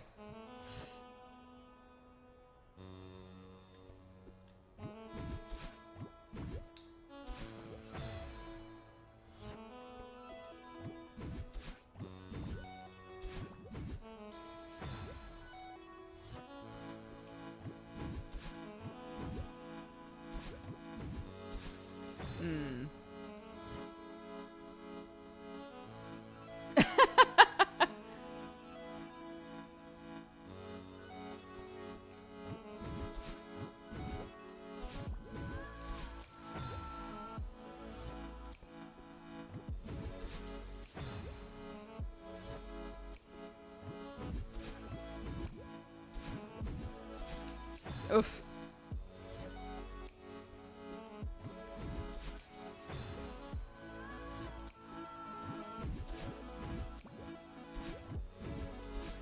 Oh my god. Pluto, why? Oops, okay. No problem. That episode where Vegeta wears the bad shirt. That is a good name though. Oh my god. I shouldn't have kids.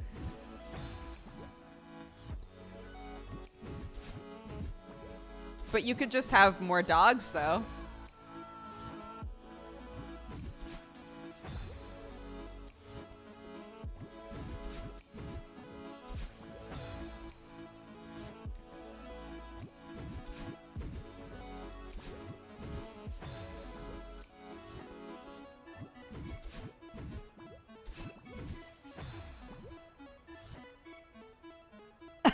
We've discovered Miso is less of a dog in a normal sense.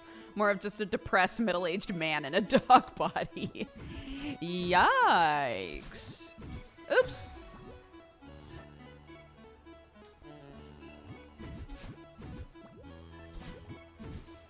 Son of bitch. He always looks sad and he puts himself to bed at 9. Aw, what a sweetheart, though. What a cutest patootus, though. What's your child's name? Lord Beerus? I mean, you can't get more powerful than... Like, that's putting some energy out into the world, right? That's saying, like, I want my child to be a winner. Miso is Pluto's dog.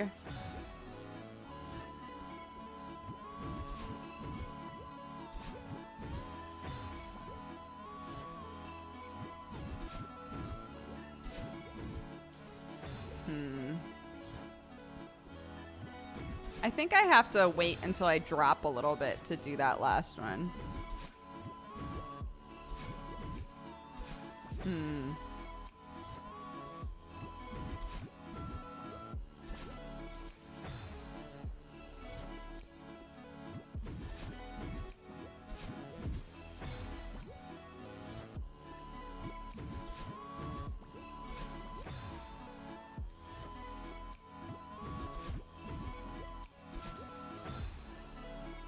Pluto, were you here when we found out the origin of the term sandbagging? You inspired me.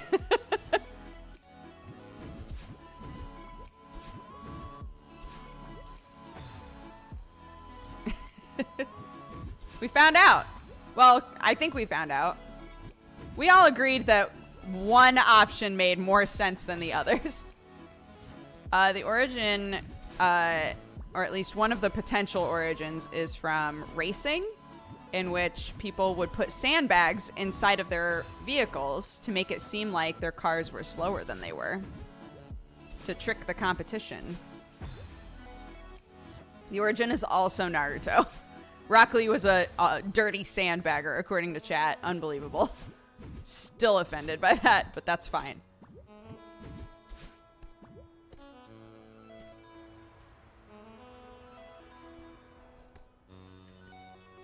Oh no.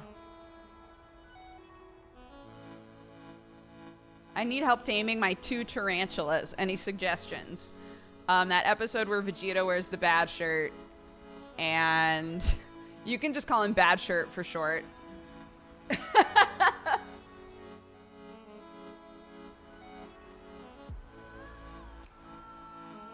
BS, if you will. Yeah. Or just shirt. This is my tarantula shirt. Oh my god!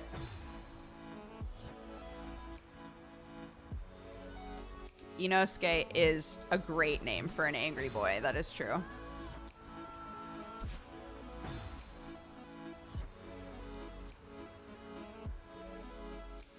No, because the way that Pluto was using it earlier and the way that I've used it like heard it used many times before is that you're like pretending you're not as good as you are, right?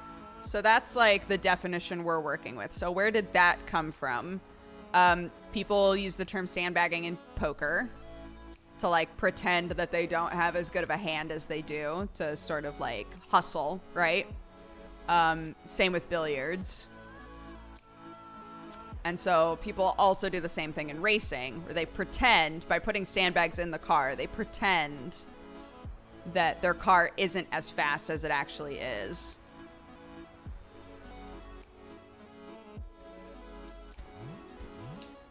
Oh my god! Lord Almighty!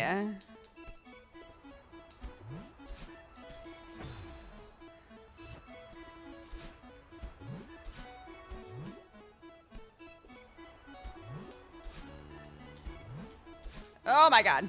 Shit.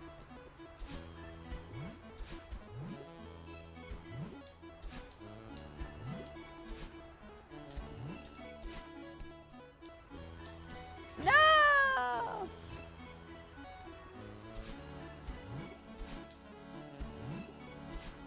Shit!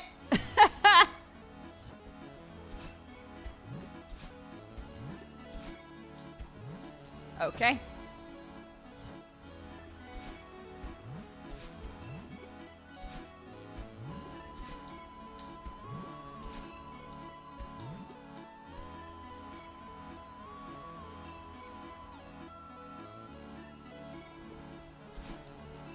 There we go. Oh, good. Another one that needs one of these. I'm very excited. Why is it so long?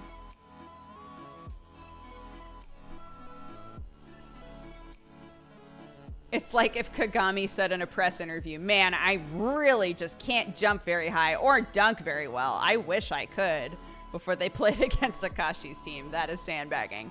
There you go. Translating it for the weebs. We appreciate you. Oh, all right. Ha ha ha ha ha ha ha.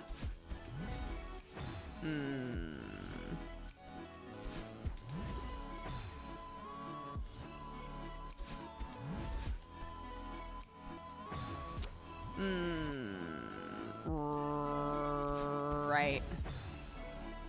Where is Erin when you need her? God damn. Erin Lee, master of weeb speak.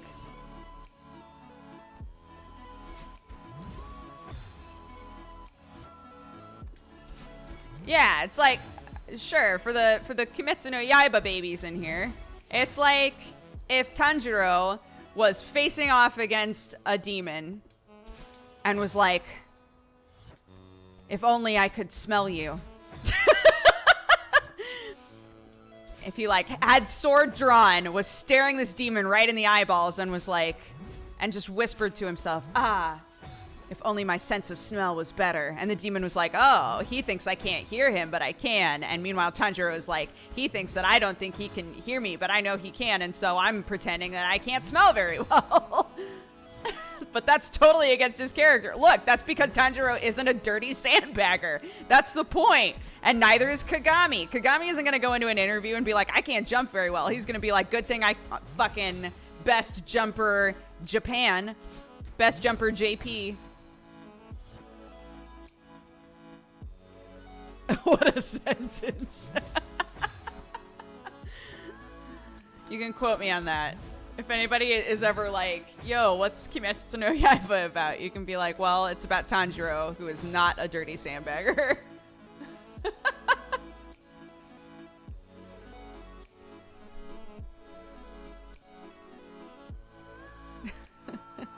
Teen Goku is sandbagging in the tournament versus Piccolo so hard.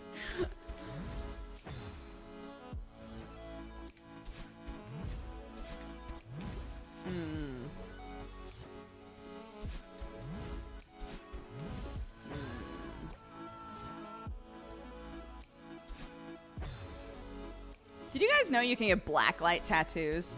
I know that this sounds off topic, but it isn't in my own mind. It is like, I thought of it because we were talking about Dragon Ball, but did you guys know you can get blacklight tattoos? I did not know that.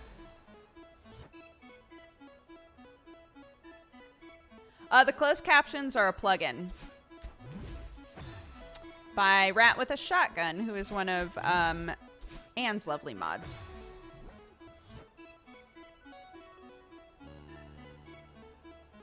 They look so cool. Man. Do they show up as white tattoos normally? Is that how it works? They just look like a white tattoo?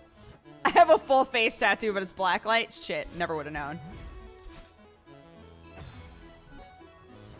You couldn't before the ink was radioactive. Yikes. I know that some places don't, maybe still won't do white tattoos because they believe it's dangerous.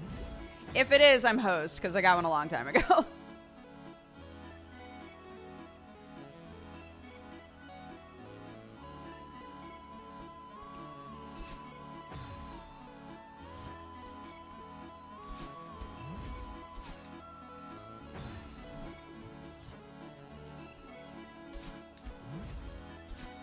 Man.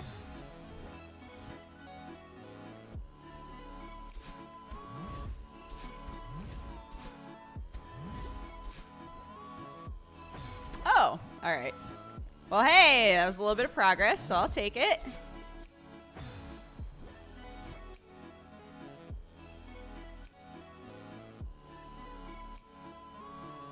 Yeah, white showed up okay, but I got it on my finger, so it has bad fallout.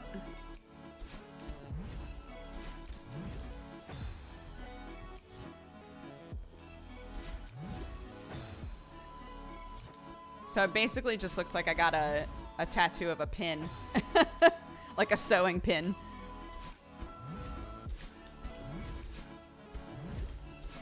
Ah! Oh!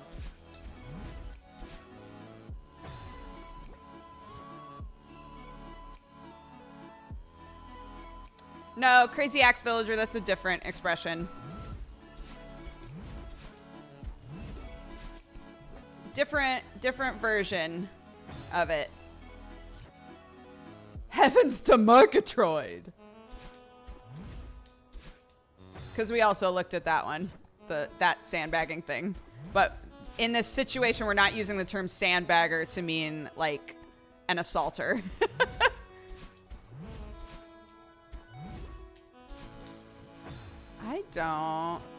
I guess you're supposed to just, like, get enough air with only the cloud alone? I don't know how to do that, though.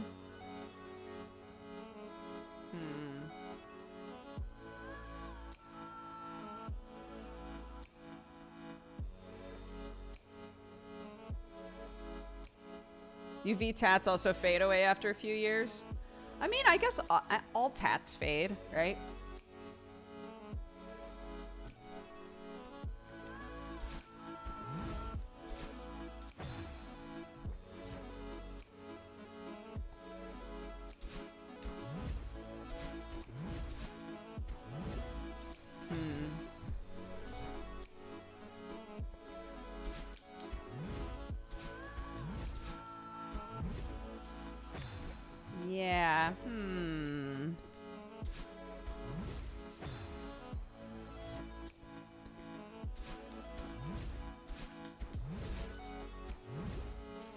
Nearly. Nearly had it that time.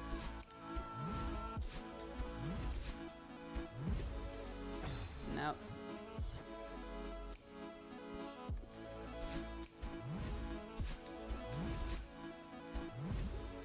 There we go. There we go. It's just a little timing thing, huh? Isn't it? Good thing I'm terrible at timing. Very excited for all of us to be here for an hour, huh?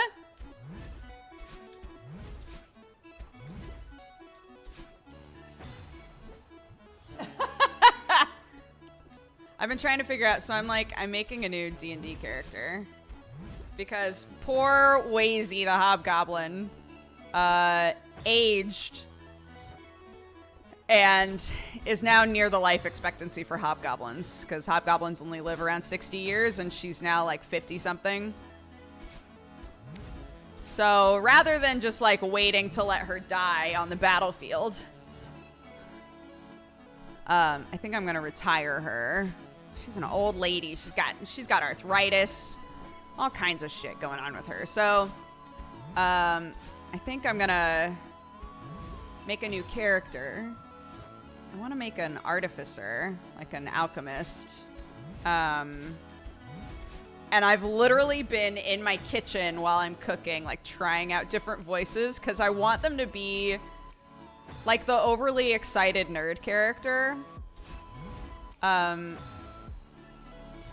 Like the coroner girl in NCIS, like that kind of a character who's just like really excited about fucked up shit.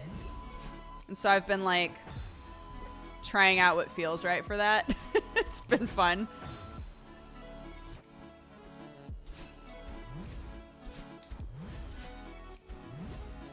Damn. She's not there anymore. Right, but you knew who I meant, so it still worked. That cultural touchstone still did its job. There we go. Oh no, I didn't jump.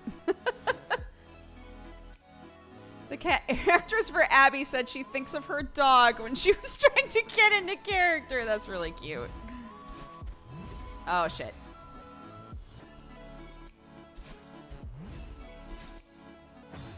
But yeah, I wouldn't have even thought of doing an artificer, but because I was like, I really want to make like a science nerd, like a geek. And Joe was like, yo, they revised artificers. You should totally look into it. And now it looks super duper fun.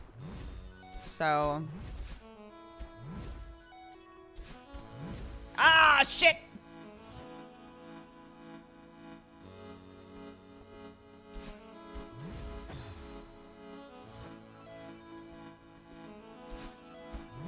Oops.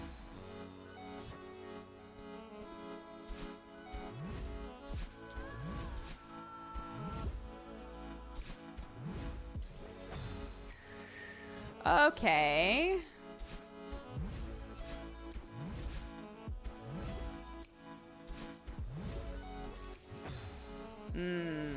Well, this is rough, isn't it?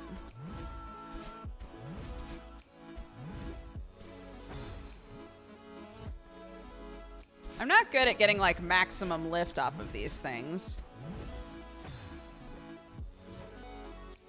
Yeah, they're revised now. I'm looking at the subclasses. One of them is literally just, do you want to buff people and do poison damage? And I'm like, yeah, that sounds great.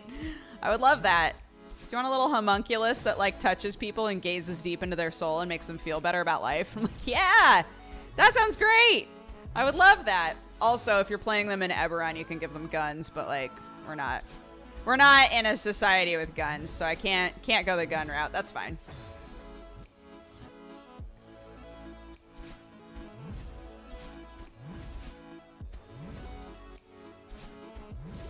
Shit. It's in playtest, but you can find it really easily. Just look for Artificer Revised.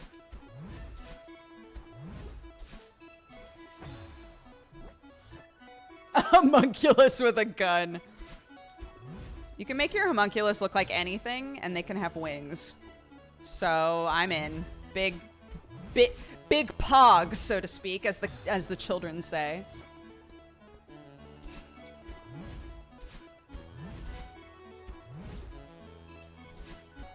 All right.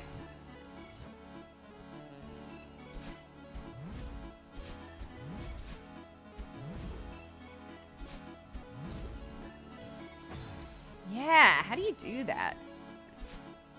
That's rough. That's some rough shit. Yeah, I'm trying to jump later. But it's not totally working out for me. Ow, fuck.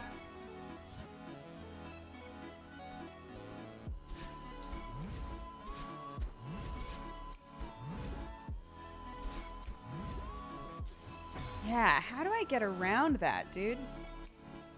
How do I do that, dude? Right? Like, what's up with that, dude?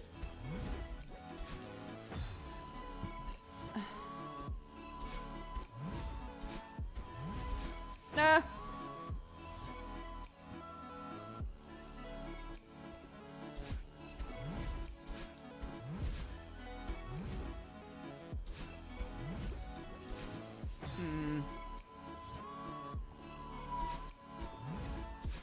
No.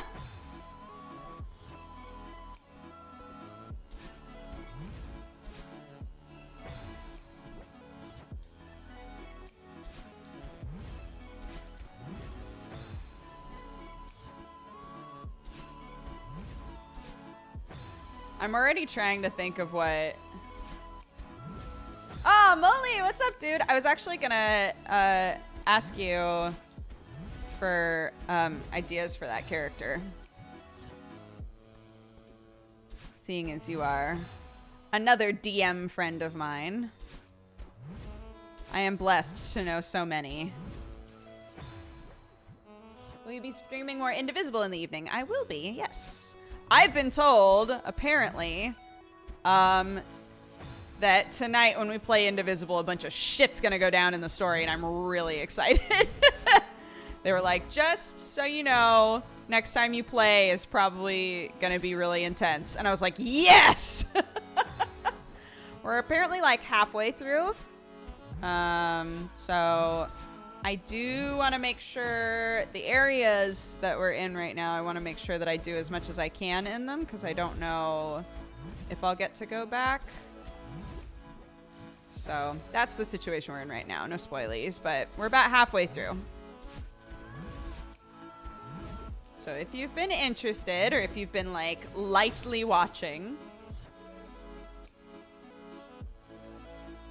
tonight I'm working more on my K-pop idol RPG that my stream chat have decided I'm making. What do you mean that your chat has decided you're making? You are so excited to make that. Also, if you need some inspiration, you should listen to the song Jopping.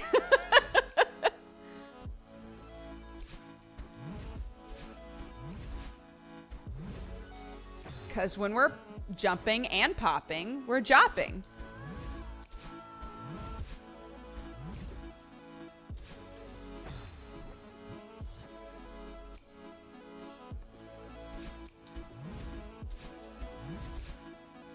Yeah, no spoils in chat either.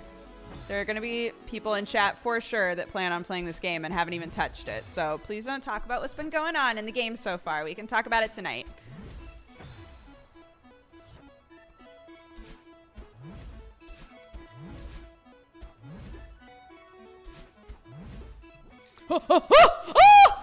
That was way better.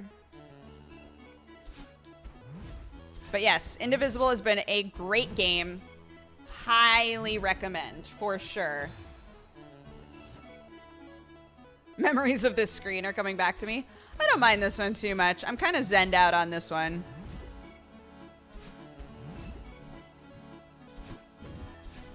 Woo! Oh no! Okay, that was way better than we've done before, though. That was great. Oops!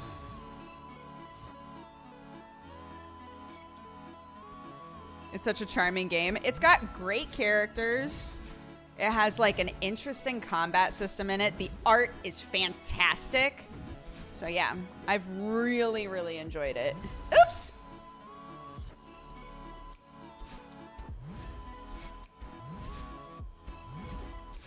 Oops. It's the studio that did Skullgirls. Yeah, it was in development for 5 years. They wanted it out in 3, I guess, so it's late. But it is complete. I've really loved it.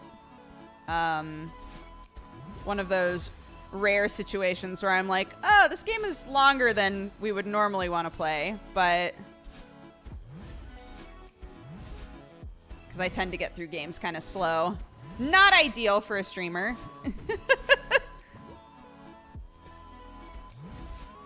Nah. It probably helps that you're talking with chat and not stewing on your own. Yeah, I think that does help.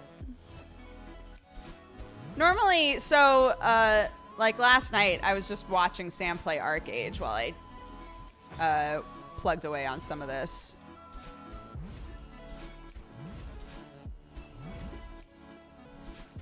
So normally I'll just find something else to kind of occupy my brain. No! Oh, shit. Shit.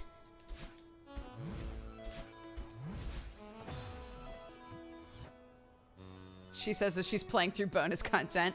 Well, but remember, it's to do the DLC. If I'm being totally honest, I probably never would have done the B-sides if the DLC wasn't kind of forcing me to. And I've even thought before that maybe I should just do the B-sides on my own, and then once I've finally like gotten all of the hearts that I need, then we can come back to Celeste and do the DLC. I've thought that as early as today, to be honest. So that we would be able to play something else during the morning slot, and I could do this on my own. But I do think it's like a nice, chill sort of thing to play. Woo!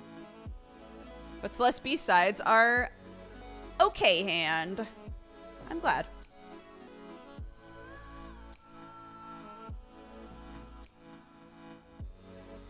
I had no idea there was so much interest in Arcade. It's because it's like re-releasing with a different publisher, and they took all of the pay-to-win stuff out and all of that. So there is a reason.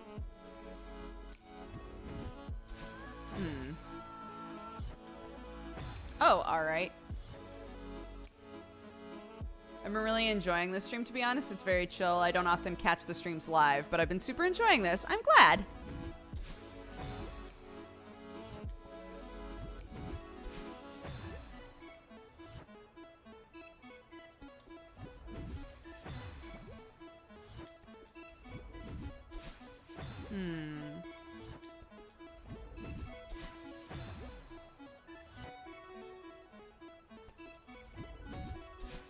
Yeah, all of the boys really liked it too, so they were excited to like hop back into it now that they've taken a lot of the like garbage out. I think both Sam and Benji. Oh, I've never noticed that. This little entryway that I'm in right now, it closes up once I leave. It's interesting.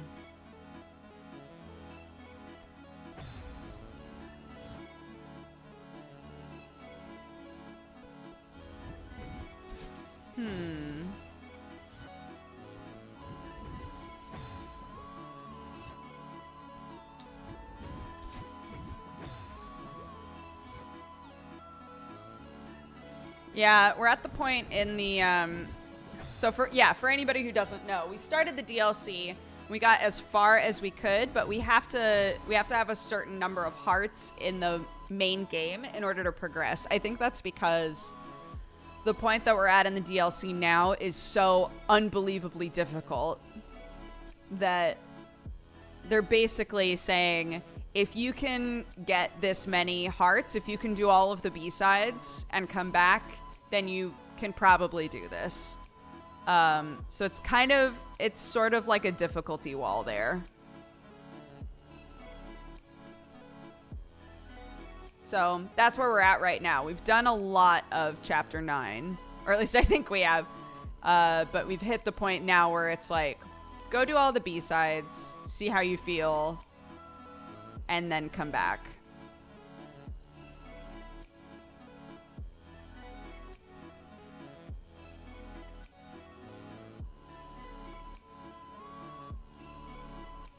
Yeah, B-sides also teaches you some new stuff. I feel like we've only been taught one thing so far. The, like, going through the galaxy parts and jumping out. Like, that sort of stuff we were taught, but...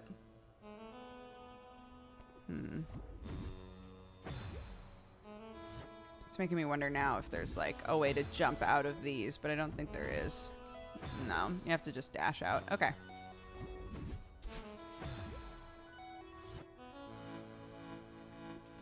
Yeah, that's what Brad was saying too, that I should definitely do the seasides as well. How do you unlock seasides? Are they also just hidden?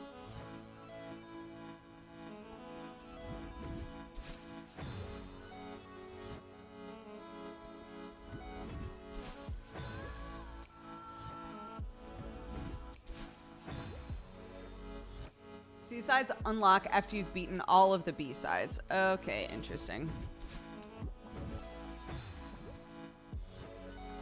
Okay, what if...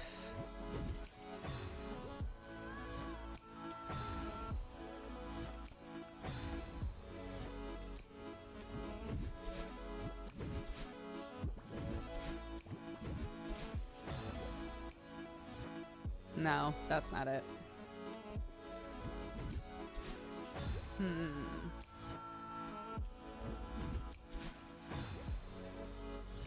Okay.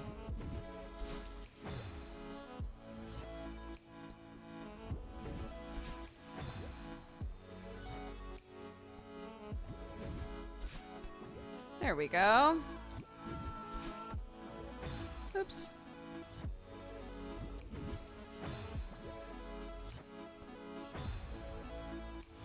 Yeah, I like it too. It feels more like a puzzle.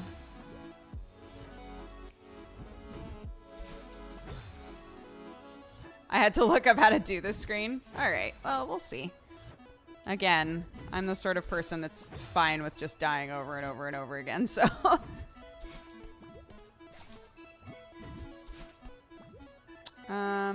I really don't... Oops. Okay.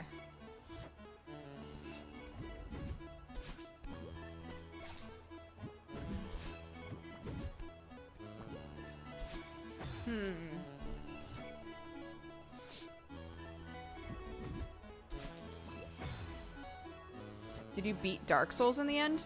Yeah. Yeah. I've beaten all of them. But I did do it, like, as Dark Soulmates with Sam for 1 and 3. 2 was the only one I did by myself. And then I've played a lot of Bloodborne off stream, but I've never beaten it.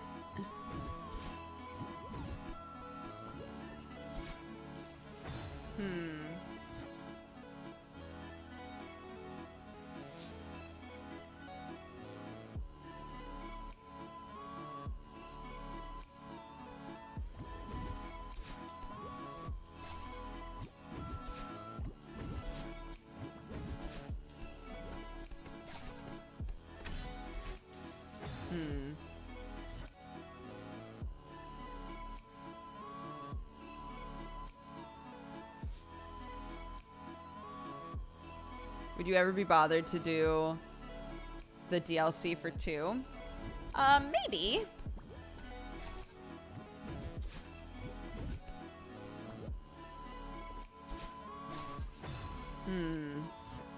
I don't, Well, I'll just keep trying.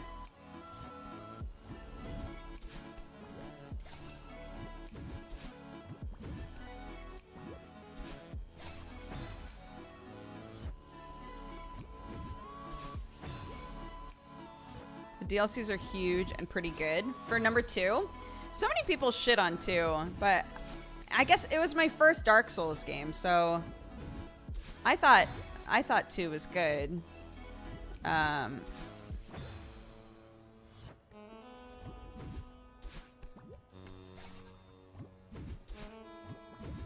was one of the first games I ever streamed, too.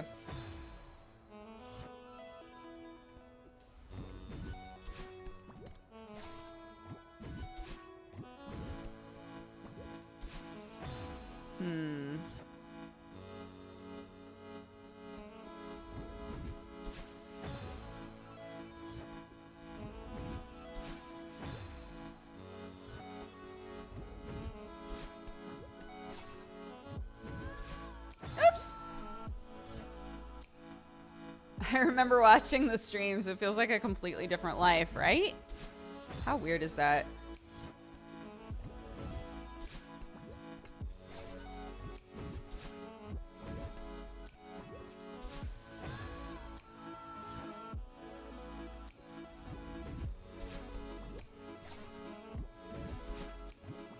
Yes, I absolutely agree. I think that people tend to be very protective of like Dark Souls as a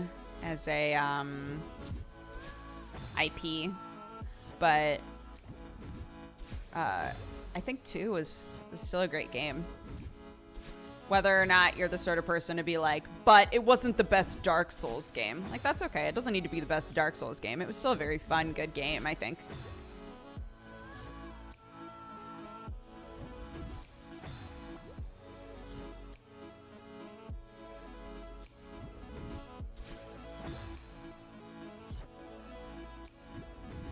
Yeah, franchise is the word I was looking for, but I think IP worked okay in the grand scheme of things.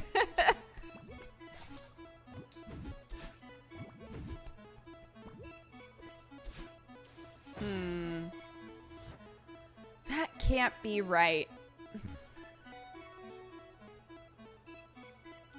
Actually, hold on. Let's try something else. Let's try something else. Shall we?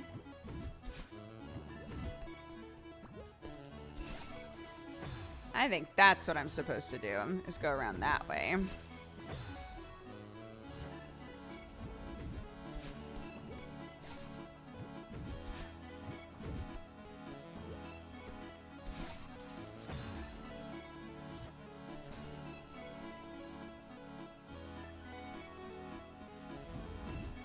Celeste is a fantastic game. It's about a girl named Madeline who is climbing a mountain called Celeste. People come to Celeste when they're going through, like... Celeste is like... it's like a mountain with a soul. And it kind of, like, drags out parts of yourself that you need to address and, like, things that you need to confront about yourself. It's kind of the whole idea.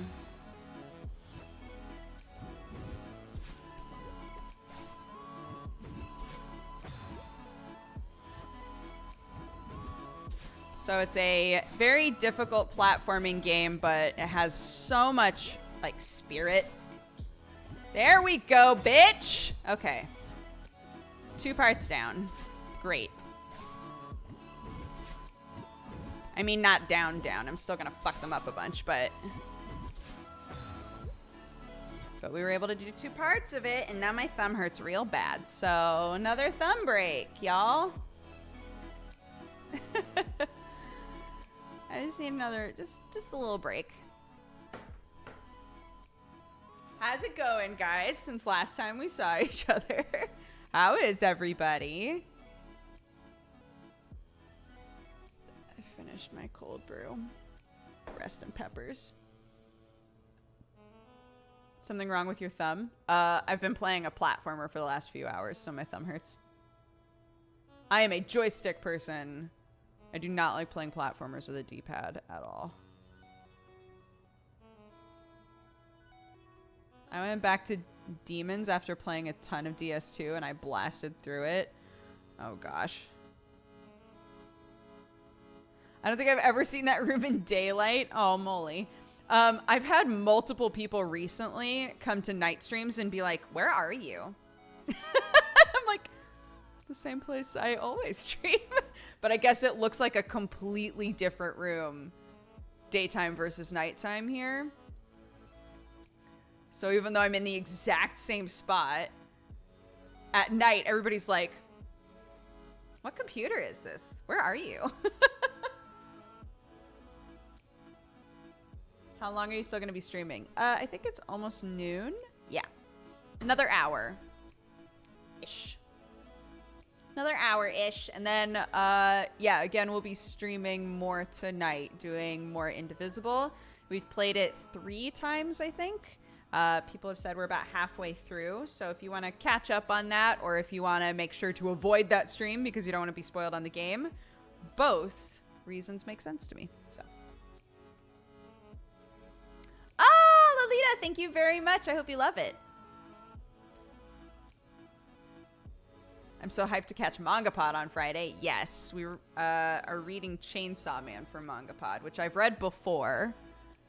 So I had to reread it.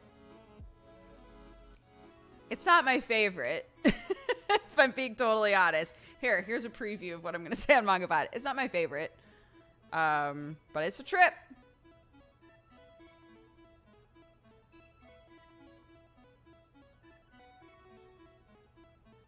Have you guys done Demon Slayer? Yeah, we read some of it. So Lou and I both watched the anime, and Aaron didn't. And going into that MangaPod, Aaron was like, I didn't know what was going on in any of those fights. Like, the art was super unclear, and she was totally right. So basically the entire MangaPod was us going, just watch the anime. Just watch the anime. Just watch the anime. The anime is so good. The animation is amazing in the Kimetsu no Yaiba anime, so. Do you have any anime recommendations for this season? I mean, My Hero Season 4 just started. It's a lot of sequels to things. Beastars is just starting, and that's a fresh thing. I read the manga for Beastars. It's basically adult Zootopia. So I keep making goofs about that. But yeah, it's another like, oh, there's a society that behaves like human society, but it's all animals. And they acknowledge that like there are predators and prey, but because they are like advanced, they don't act on it.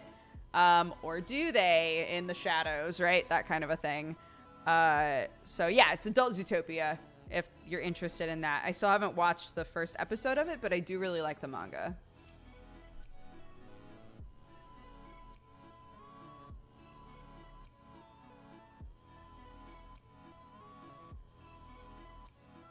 It's called Beastars, like beast and stars, Beastars.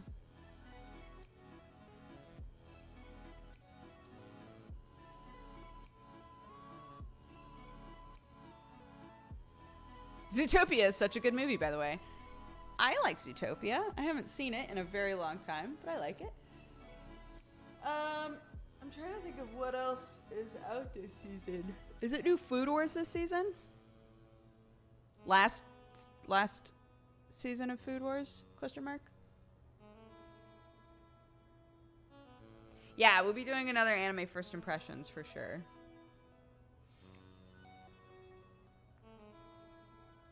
No, smush those together. So Beastars. Beastars.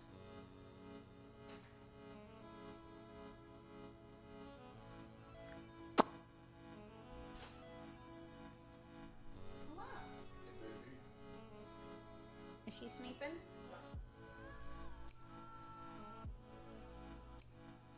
Beastars is licensed by Netflix. No.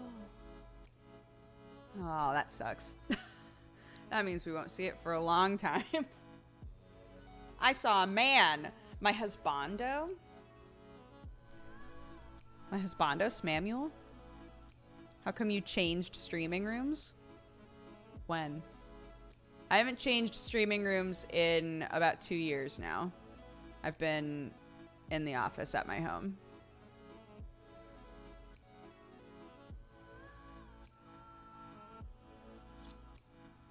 It's in Netflix hell. Yeah. What are you cooking today? I really want to finally make those spinach muffins.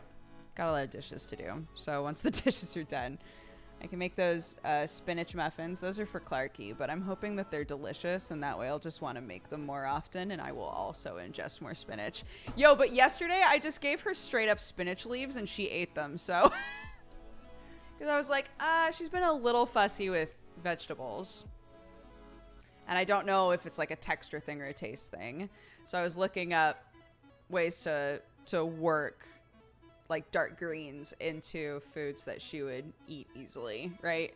And one of them was just making muffins, but adding like a fistful of spinach in there to make like bright green muffins. And I was like, oh, it's also kind of 'tis the season-y. I can be like, there's zombie muffins, lol. But yeah, I really wanted to make those. But I just like, as an experiment, gave her spinach last night, and she just sat there just chewing on it. Amazing. Spinach with a little butter and garlic, but I don't know if a kid would like that. I love spinach with a little butter and garlic. Hell yeah. But yes, I don't know if Clarky would be about that, because it kind of, sauteing it sort of exacerbates the bitterness a little bit in a way that we enjoy, but like a baby might not.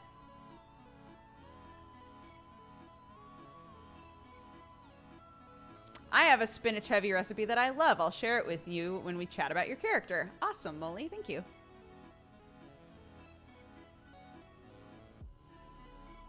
Aren't you worried your kid will get too strong? When she was smaller and we were getting like baby food packets for her, and I was still trying to get rid of all of the like baby oatmeal and stuff like that, I was doing pancakes with those things in it.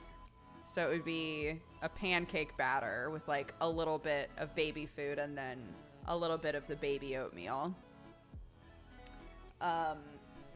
But she can eat normal ass food now. She doesn't need like baby versions of things. It's just nice because with baby food packets, they put like 8 different fruits and vegetables in there. So...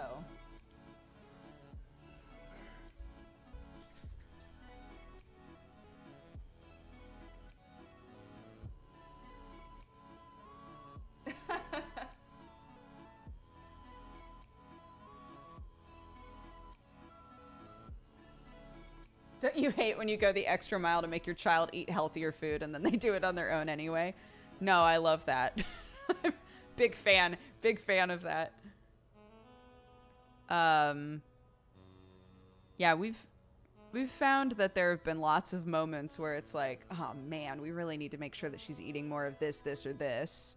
And 9 times out of 10, if we give her the opportunity to eat it, she'll eat it. You know, it's not the problem most of the time is us being like lazy about what we give her, where if we just take some extra time to prep up some squash, to prep up, you know, like easy ways for her to just like have a snack that has X, Y, and Z in it or whatever, she'll eat it. So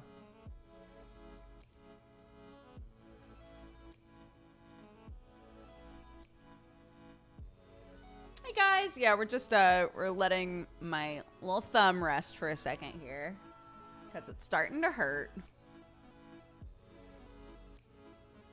The more you give, the more she'll eat. My child is a vacuum. She'll just eat forever.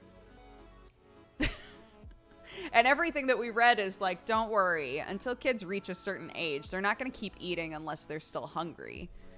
And we're like, she's not there's no possibility that she could be eating out of boredom sometimes or like to make herself feel better. I don't believe that. I think that she has like an emotional attachment to food. Just like we do, right? So I've been trying to like give her like normal portions of food for a toddler. And then be like, okay, all done. But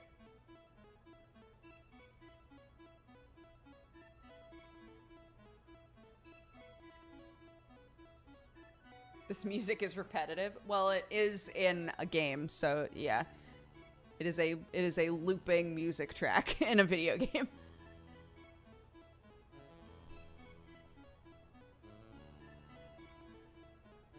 Yeah, I think the key is more healthy things around that she can eat if she asks for food.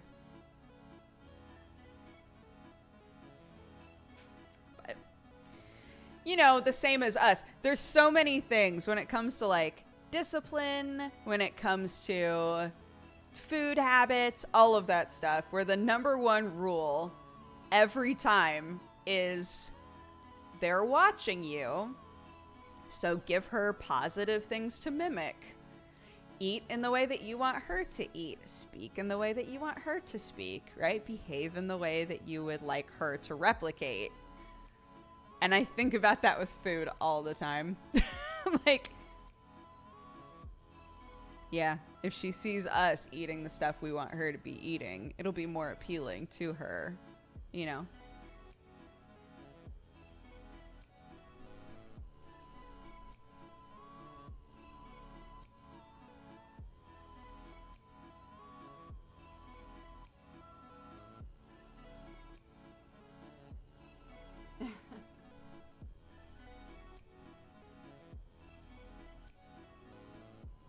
Yeah, there's a book that was recommended to me.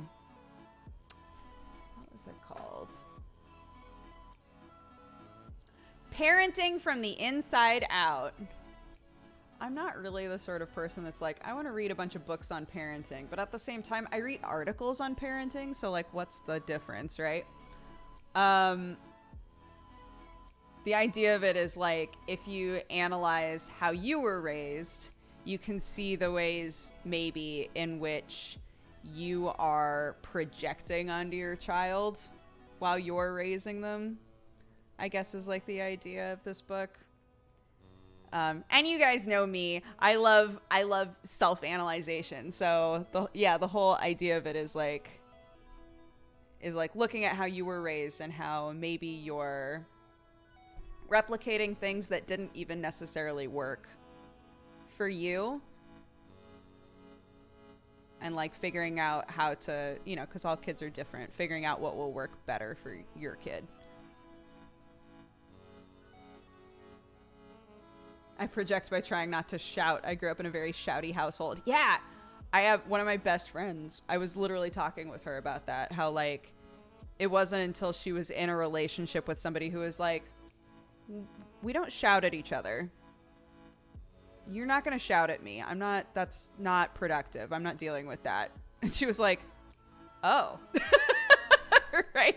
Like, I think sometimes it takes another person that you care about being like, no, stop doing that. Sam does that for me 100%. And I think I've done that for Sam as well, where it's just like, this isn't going to work for us. So let's do something else, right? I've talked a lot about, for me, it's a lot of, I'm just going to not say anything. This thing irritated me, but I'm just going to not say anything because it didn't irritate me so much that it's worth bringing up, right? And Sam has had to, over the years, be like, just say it. just tell me what happened. Just say it, right? Because they build up. The little things build up. And then it's like, yeah. Exactly. Very healthy part of any relationship is figuring out what's going to be healthier for you as a unit, right? And figuring out what is just you repeating things that you observed your whole life, or the way that you did things your whole life up till this point, and acknowledging like, that's not going to work anymore. Right, I need to meet this person halfway. Anyway, I don't remember how we got here, but my thumb feels better, so.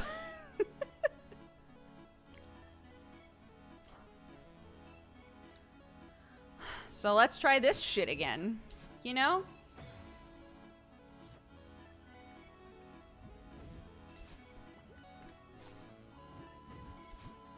Oh my god, my thumb does not feel better. Wow, we might be hitting our threshold here. Oh no, but I still have an hour. What are we gonna do? My thumb hurts real bad. And I don't want to, like, actually hurt it.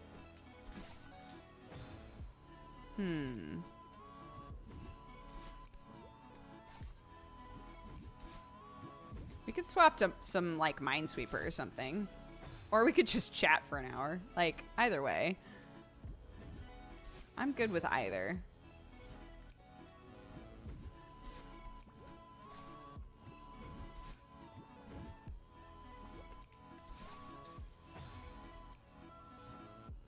Let's sweep some mines. All right. Let's do that. Hi, I'm back. Weird. Okay. Actually, wait. Let me save and quit. Yay. Okay, guys. We're going to play some Minesweeper. For any of you who haven't been here for a Minesweeper before, a Minesweeper stream before, yes, I'm absolutely serious. We're actually going to play Minesweeper. There is a challenge that I made a while back that you can find if you do ! Minesweeper in chat. It is a 30 by 60 board with 400 mines on it, and I've never beaten it, but other people have, so it's doable. 30 by 60, 400 mines. And it's nice. It's just chill. For me, it's chill. I really love Minesweeper. If any of you are going to be watching that don't really know how to play Minesweeper, I'm super down to explain it. It's great.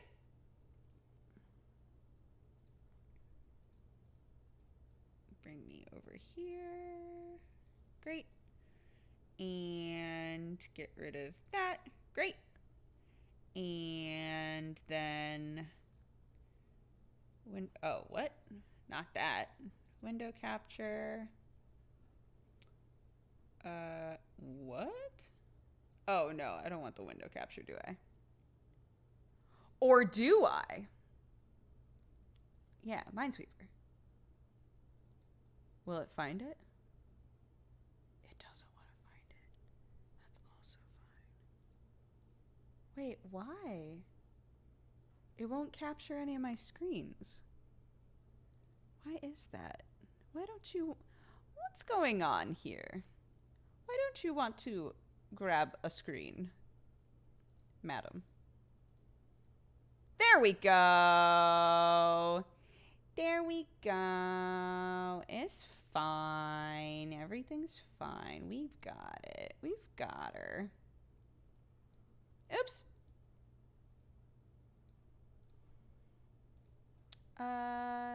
Is that how we want that?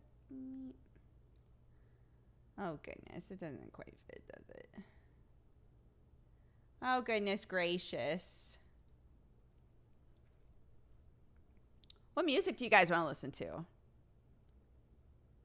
Do you get shooting pain up your arm if you close a fist with the thumb inside your fingers?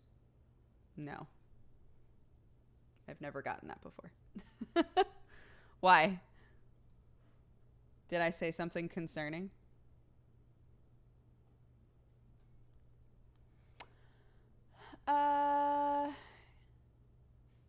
Let's go to our Twitch and chill. Aesthetics is the philosophical study of beauty and art. That was a little loud. That's a little bit loud. Although it may appear that art implies the idea of beauty,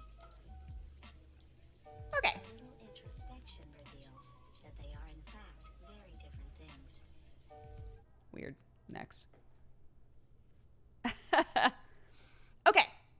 Do you guys want to know how Minesweeper works?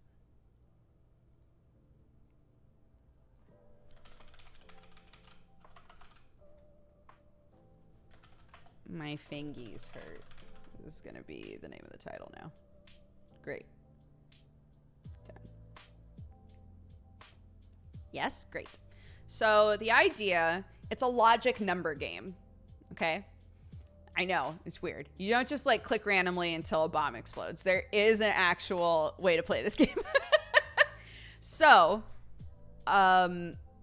these numbers are telling us how many mines they're touching. We have 400 mines that we need to find by process of elimination through the numbers, right? So a 1 is telling us that next to or diagonal from this number, there is 1 mine. It is touching 1 mine, right? Once we've clicked a space, so all of this area is clicked, we know that it's not a mine, right? It is clear. If we right click on a spot, we can say that's where the mine is. We know that this is a mine because the 1 is only touching 1 unclicked spot, right? So that's an easy start for us. So that is definitely the 1 mine. Then if we move along side to side, there are 2 more 1s. Now this one is technically touching 4 unclicked spots, but it's already touching the spot that we have denoted as a mine. So we know the other 3 spots are clear. We can do the same with this one. It's technically touching 2 spots that haven't been clicked, but one of them is already marked as the mine, so that's fulfilled. This one as well, great, is already touching the mine. So 1, 2, 3, 4 spots are free. We can move on to this 2. The 2 is touching 2 mines, right? 1 is already marked, and there's only 1 other block that hasn't been clicked. So that has to be the other mine. This 1 is already fulfilled. This one is fulfilled. This one is now fulfilled. So we can click everything that's nearby that. There's a 1 here that's only touching 1 block, so that must be the mine. We can move to this one and say, it's already touching a mine, so these are all free. And you just work your way down that way. Then it can get a little bit more complicated, right? So this 2 right here is going to be touching 2 mines, right? So we have 1 next to it. We don't know which of these. Hold on, let me make sure that question marks are, yeah.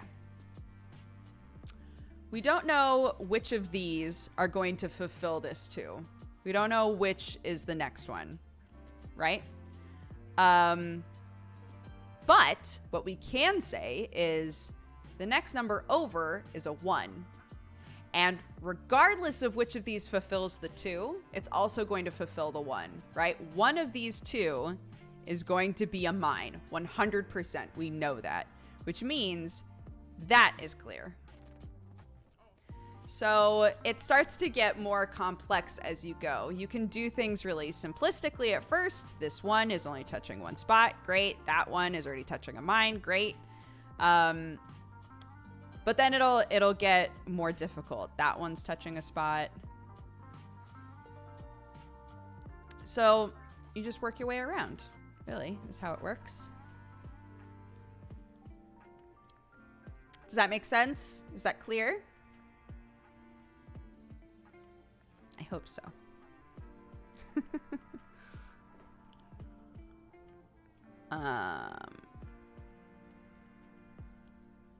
And you can either middle mouse click or right and left click on a number to just click everything that isn't already marked. So this 1 is touching a bomb. I can just left and right click on that guy and do everything else all at once.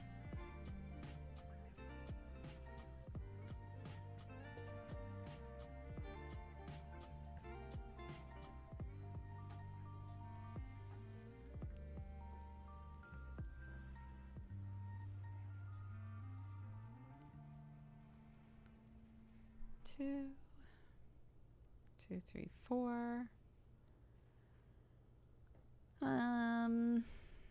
That's touching 1, 2, which will fulfill that 2, which means that's free.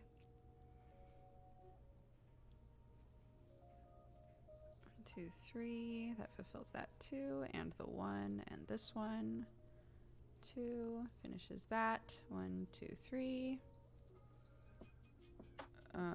That 2 is done. 1, 2 finishes the 1. Oops.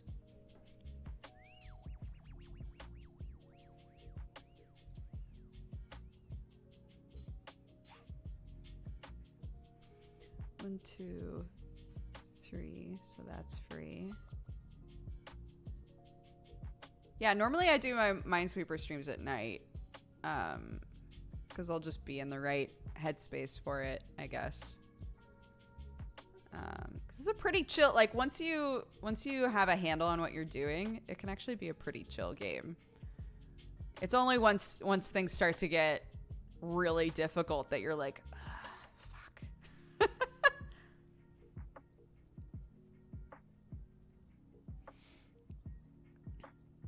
Yes, there are 50-50s sometimes. Apparently there are some Minesweeper models that you can play that eliminate 50-50s. So you know that it's completely solvable by logic. I have never played those before, if I'm being honest. So I don't know what they're like.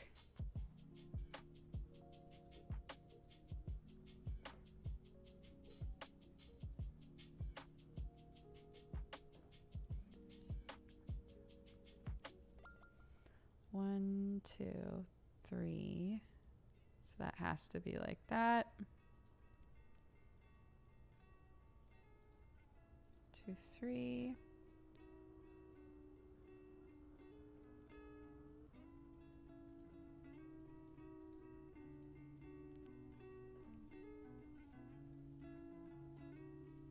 Oh, 1, 2, 3, 4. 2. 1, 2, 3, 2. 1, 2, 3.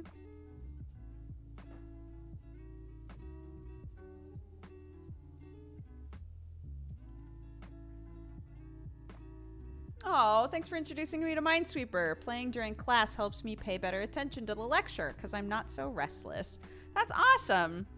Have you guys seen the things about kindergartens where they give everybody balls to sit, like the bouncy balls to sit on instead of normal chairs? They said that it's actually helped a lot because the kids aren't just like super restless. Yeah. Because they can, bounce around and do whatever. I'm sure kids fall over all the time, but it's better than knocking over a chair, which I used to lean back in my chair all the time. I got yelled at for it all the time.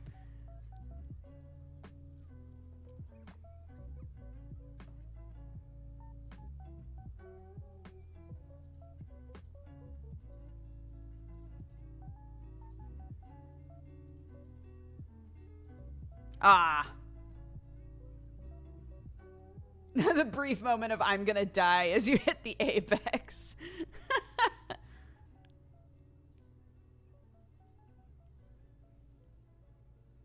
I still lean back in chairs. Yeah. 1, 2, 3, 4, 5, 6. Great.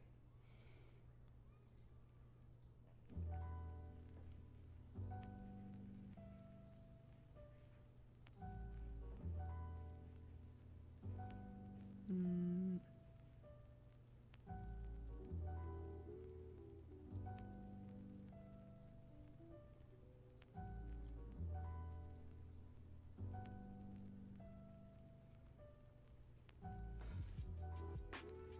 Two, 3. So, oh man, that was a misclick. Thank God that was okay. I just started, so it wouldn't have been like that bad if I immediately ruined it. But it's the principle of the thing. You don't want to lose because you misclicked.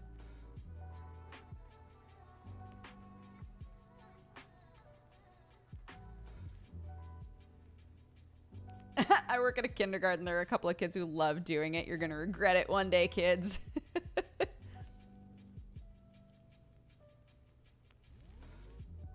I just beat my first game. Yay! Yeah, come on, guys.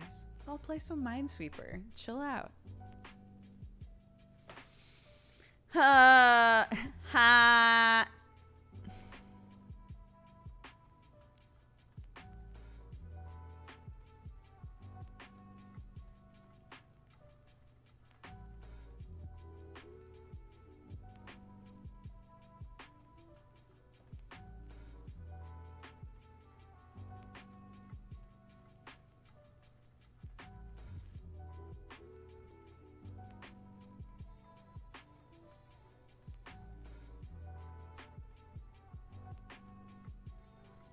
3.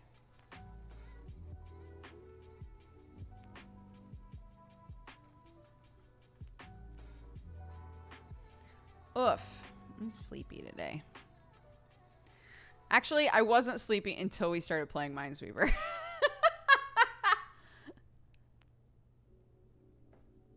I guess that's just how it goes. That's just how it goes sometimes, you know?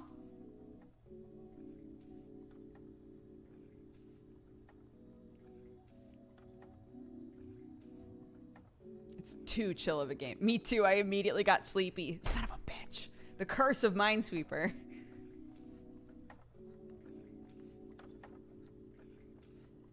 I don't like this. It sounds like when people go...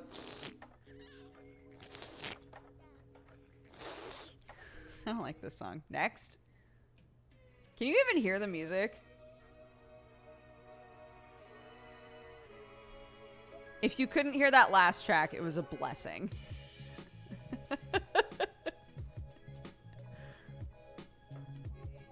Oops. Whoa!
I don't wanna deal with that right now.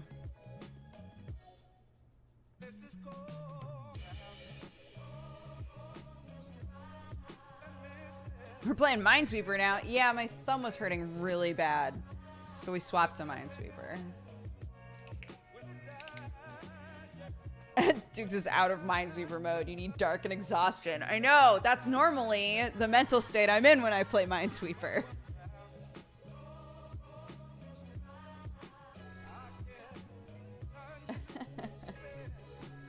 Yeah, we normally play this at night. I would never see it. Someone actually playing Minesweeper on Twitch. Yeah, I love playing Minesweeper.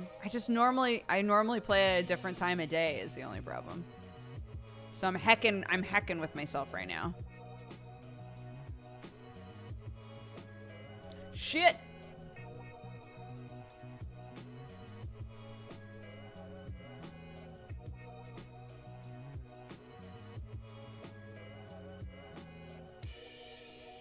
Two, three, four, 5.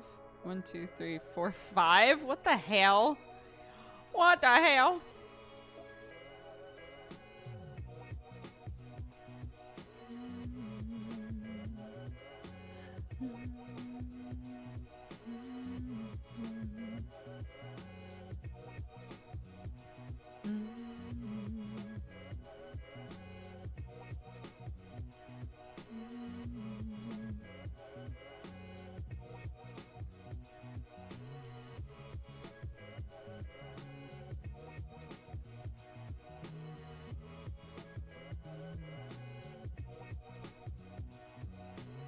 Oh-ho!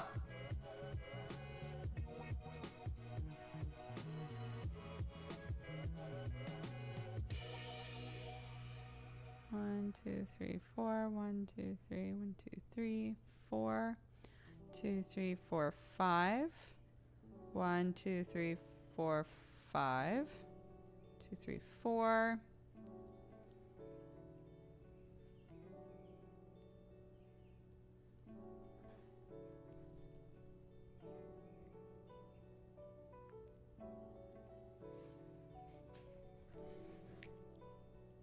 Watching you play is making me tired because my brain is thinking, Dukes is playing Minesweeper. You should get ready for bed. So I'm ruining everyone's day is what you're saying. With this unplanned Minesweeper action. Oh no! And now the lady in the song just yawned. What is this?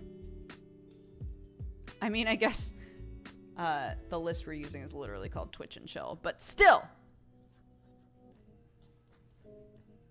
Somebody's against us, is all I'm saying.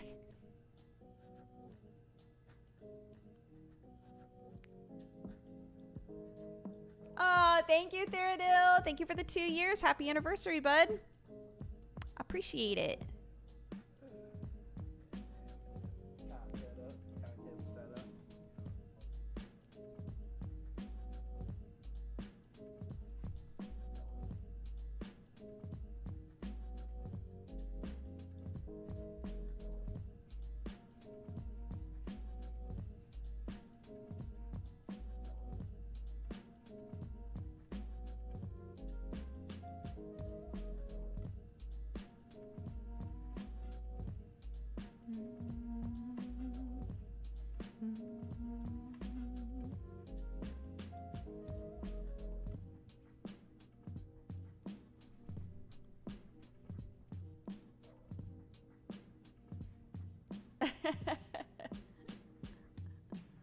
It's dark as fuck outside. Oh, not here, man. Not here. Here it is bright, like a baby's smile. And just as exhausting.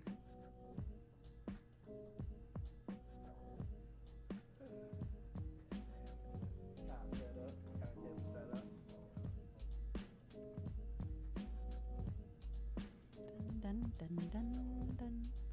Dun, dun, dun, dun, dun. Da, dun, dun, da, da. Da, dun, da, da, da. Da, da, da, da, da. Dun, da, da, da, da,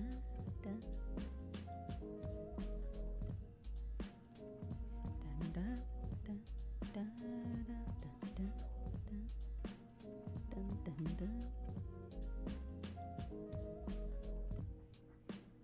I got your bee vomit sticker with my cold brew. It's on the back of my phone, enjoying the brew with ice in the morning. I'm so glad you like it. Thank you very much.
Oh no, I misclicked.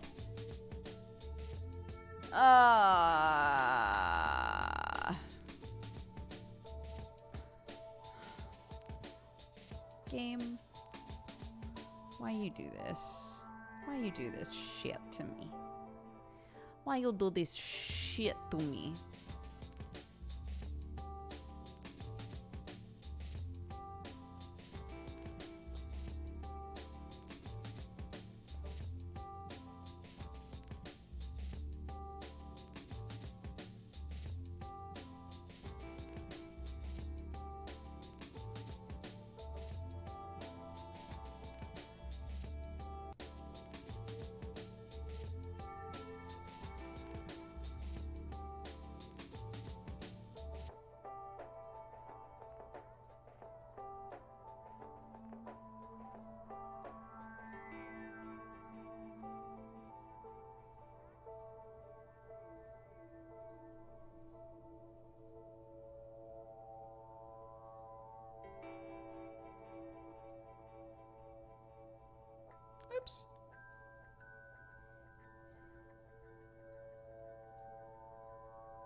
Oops. Oh my god. That was almost a disasterino. Bye, bunny. Have a good class. Oops.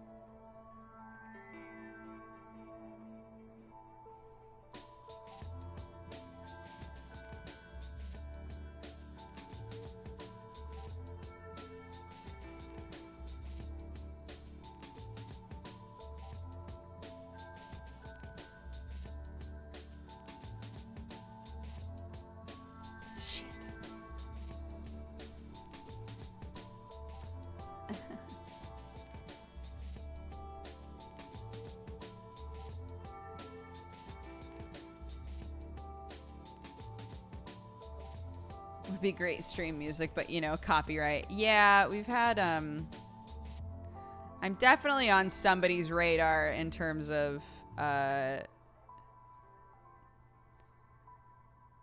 music. So we've been really careful about, or trying to be really careful about what we play on stream.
Are video game soundtracks generally caught or muted on VOD? No. Generally, video game music is okay, unless it's a game like Life is Strange or Control, but Control had an option to like turn copyright music off, so that was nice. But yeah, games like Life is Strange are a huge issue for that. But fortunately, a lot of people have put together lists now of music that's like, that should be okay. And I think since we've been using a lot of those lists, we've been fine, I think. So.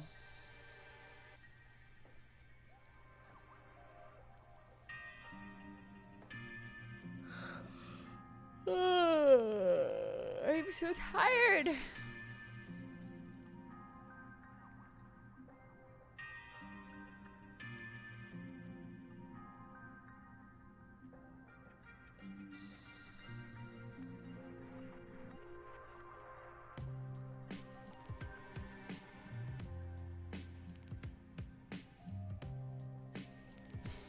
Great, that was a guess, because I didn't want to bother.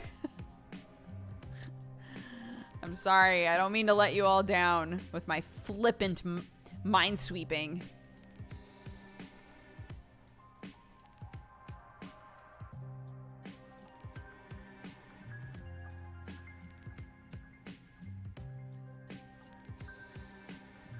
Just be mindful of that one part in Control while streaming.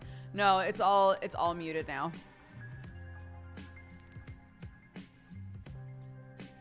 It is all muted. They patched it, so. Even that one part, wink wink, is silent.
Oops.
Two, three, four. 2, 1, 2. 2, 2. 1. 3, 1, 1. No.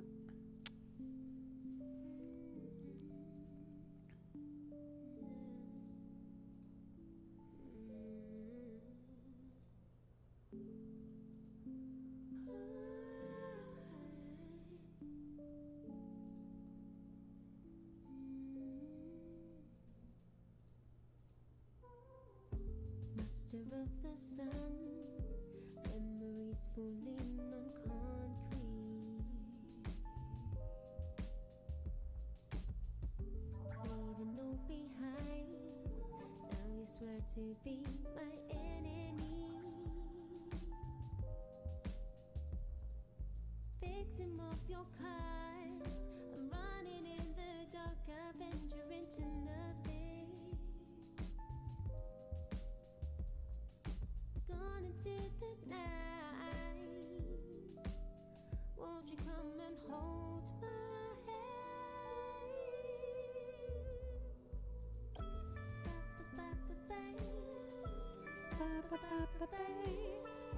Master of the sun, master of the sun.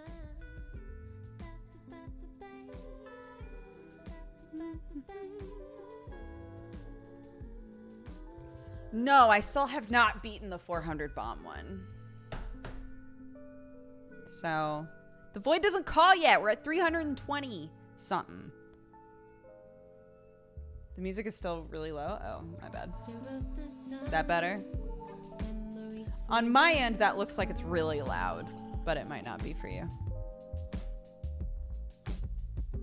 Leaving you behind, king of silence in this reverie. Victim of our cards, I'm running in the dark, I venture into nothing.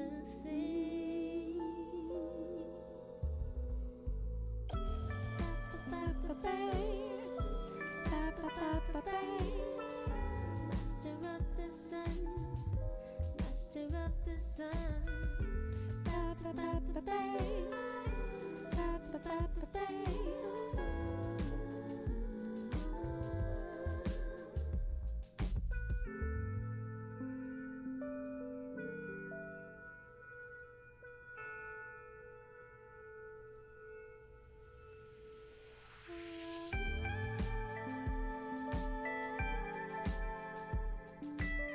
Oh my god. I don't know how many of you watch Evan and Caitlin, but on their newest video, they made a like a cat cactus like thing for their cat to sleep in. Fuck, it was so cute. I was like, I have to make one. I have to make one now. It would the opening would have to be huge for Sherlock, though.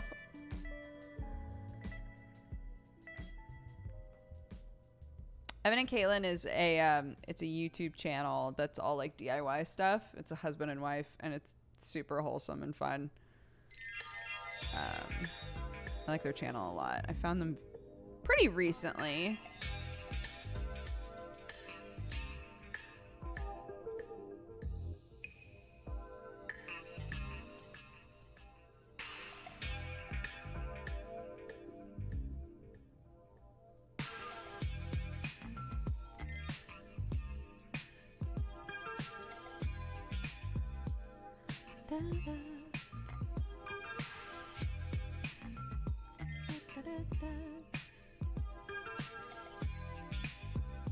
What the hell?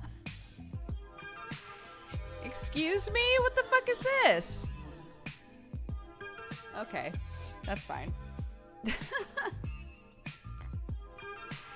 I guess we'll just wait till the end and see how many bombs it says there are left.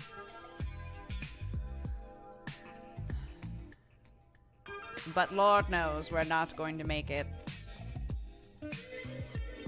Not today. Oh!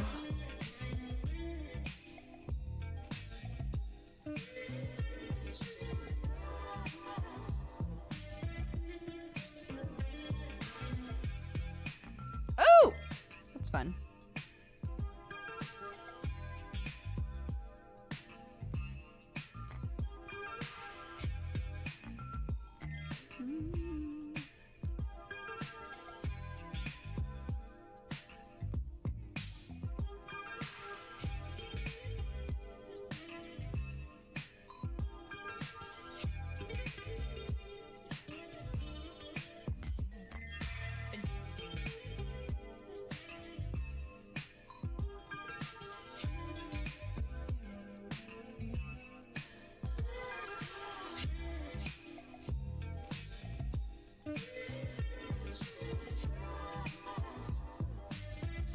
God, there's so many. Well, not a bunch of big numbers, but like enough big numbers that I'm annoyed.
Oh, I didn't do void click. There we go. There we go, you monsters.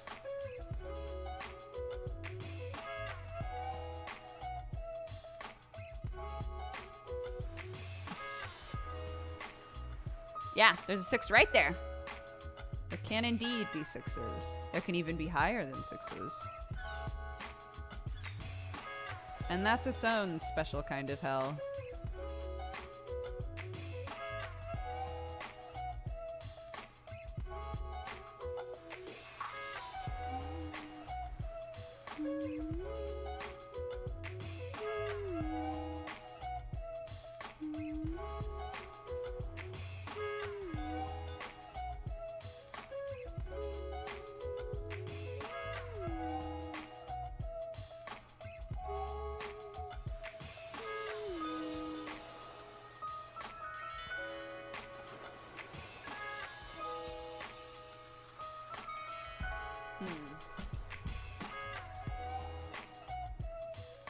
Isn't she? Erin's the best. I love her very much.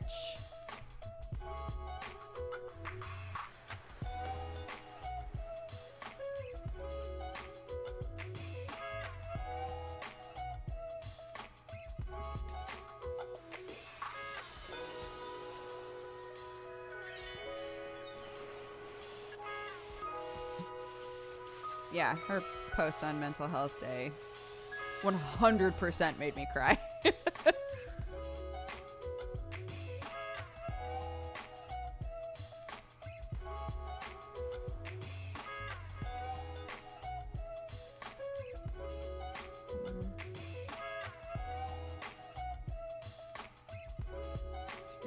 two, three, four. Great.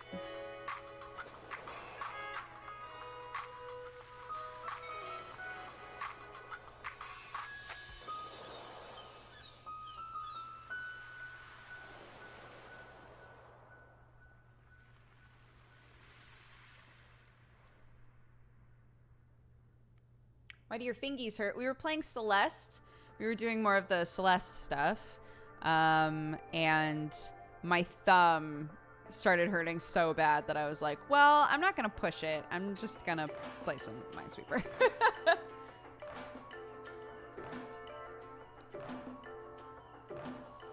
So that's where we're at now.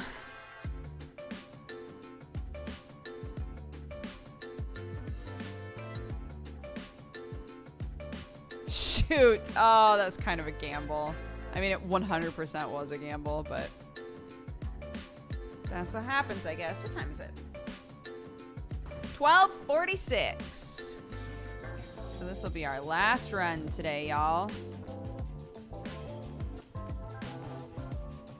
I know I'm not super lively, but I hope that watching this has inspired at least one of you to pop open Minesweeper.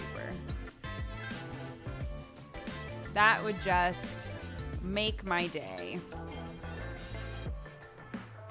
If even just one of you was like, you know what? I could do this. Then that's great.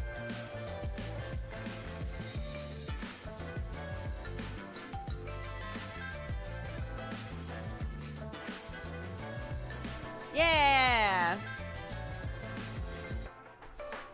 I'm down to 123, crushing it. Crushing it.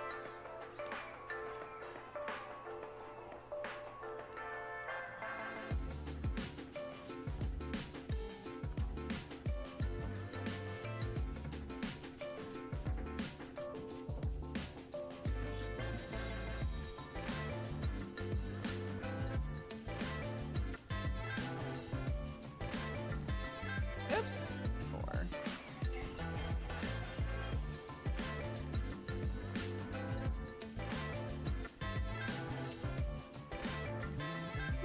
This game has amazing graphics. I know, it's crazy, right?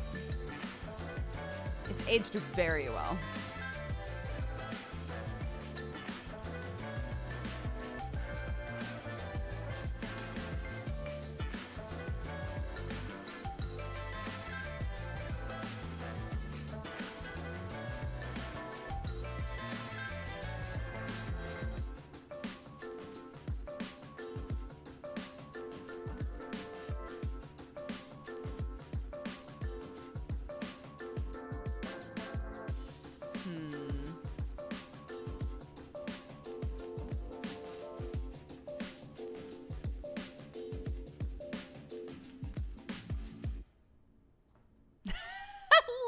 Of course.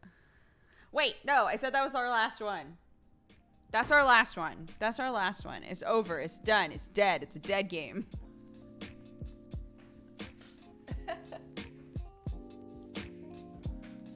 Why am I watching Minesweeper? Why does Twitch have a category for Minesweeper? Because it is a game. It is a game as old as time, like Beauty and the Beast. Of course it has its own section. Wait, does Pong have a section? If I just wanted to chill and play some Pong, it's on there. So obviously Minesweeper would be. The ancient Egyptians used to minesweep. That's what I've heard. That's what I've come to understand.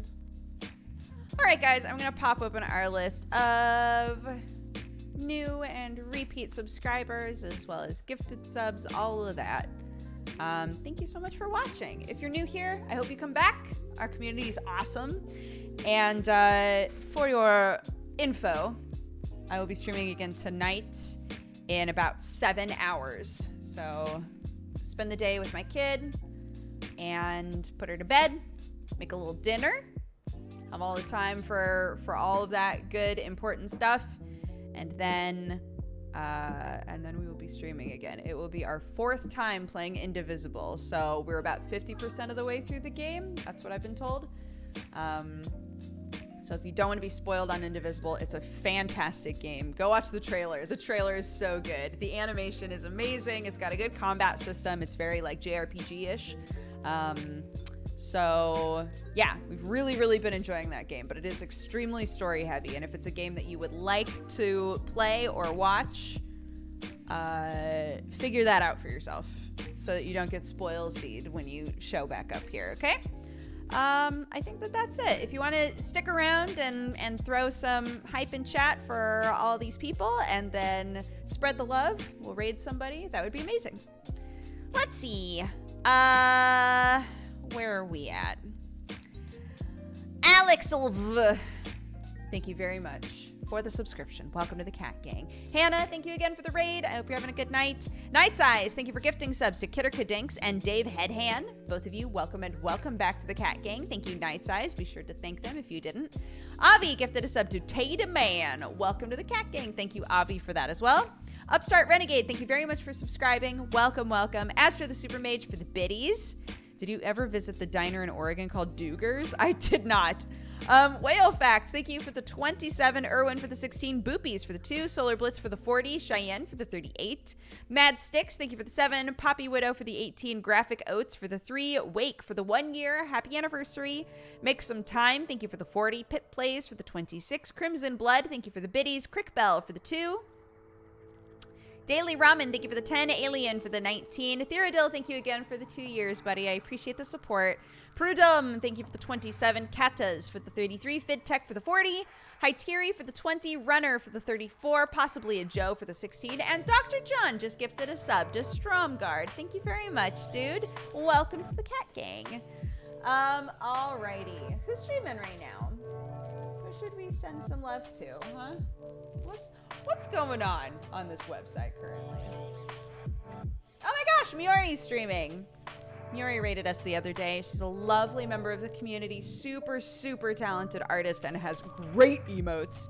Go say hi to Miori. We haven't had an opportunity to say hi to her in a while, so thank you guys so much. I'll see you tonight if you can be there or if you want to be there. And otherwise, I'll see you when I see you. Bye-bye.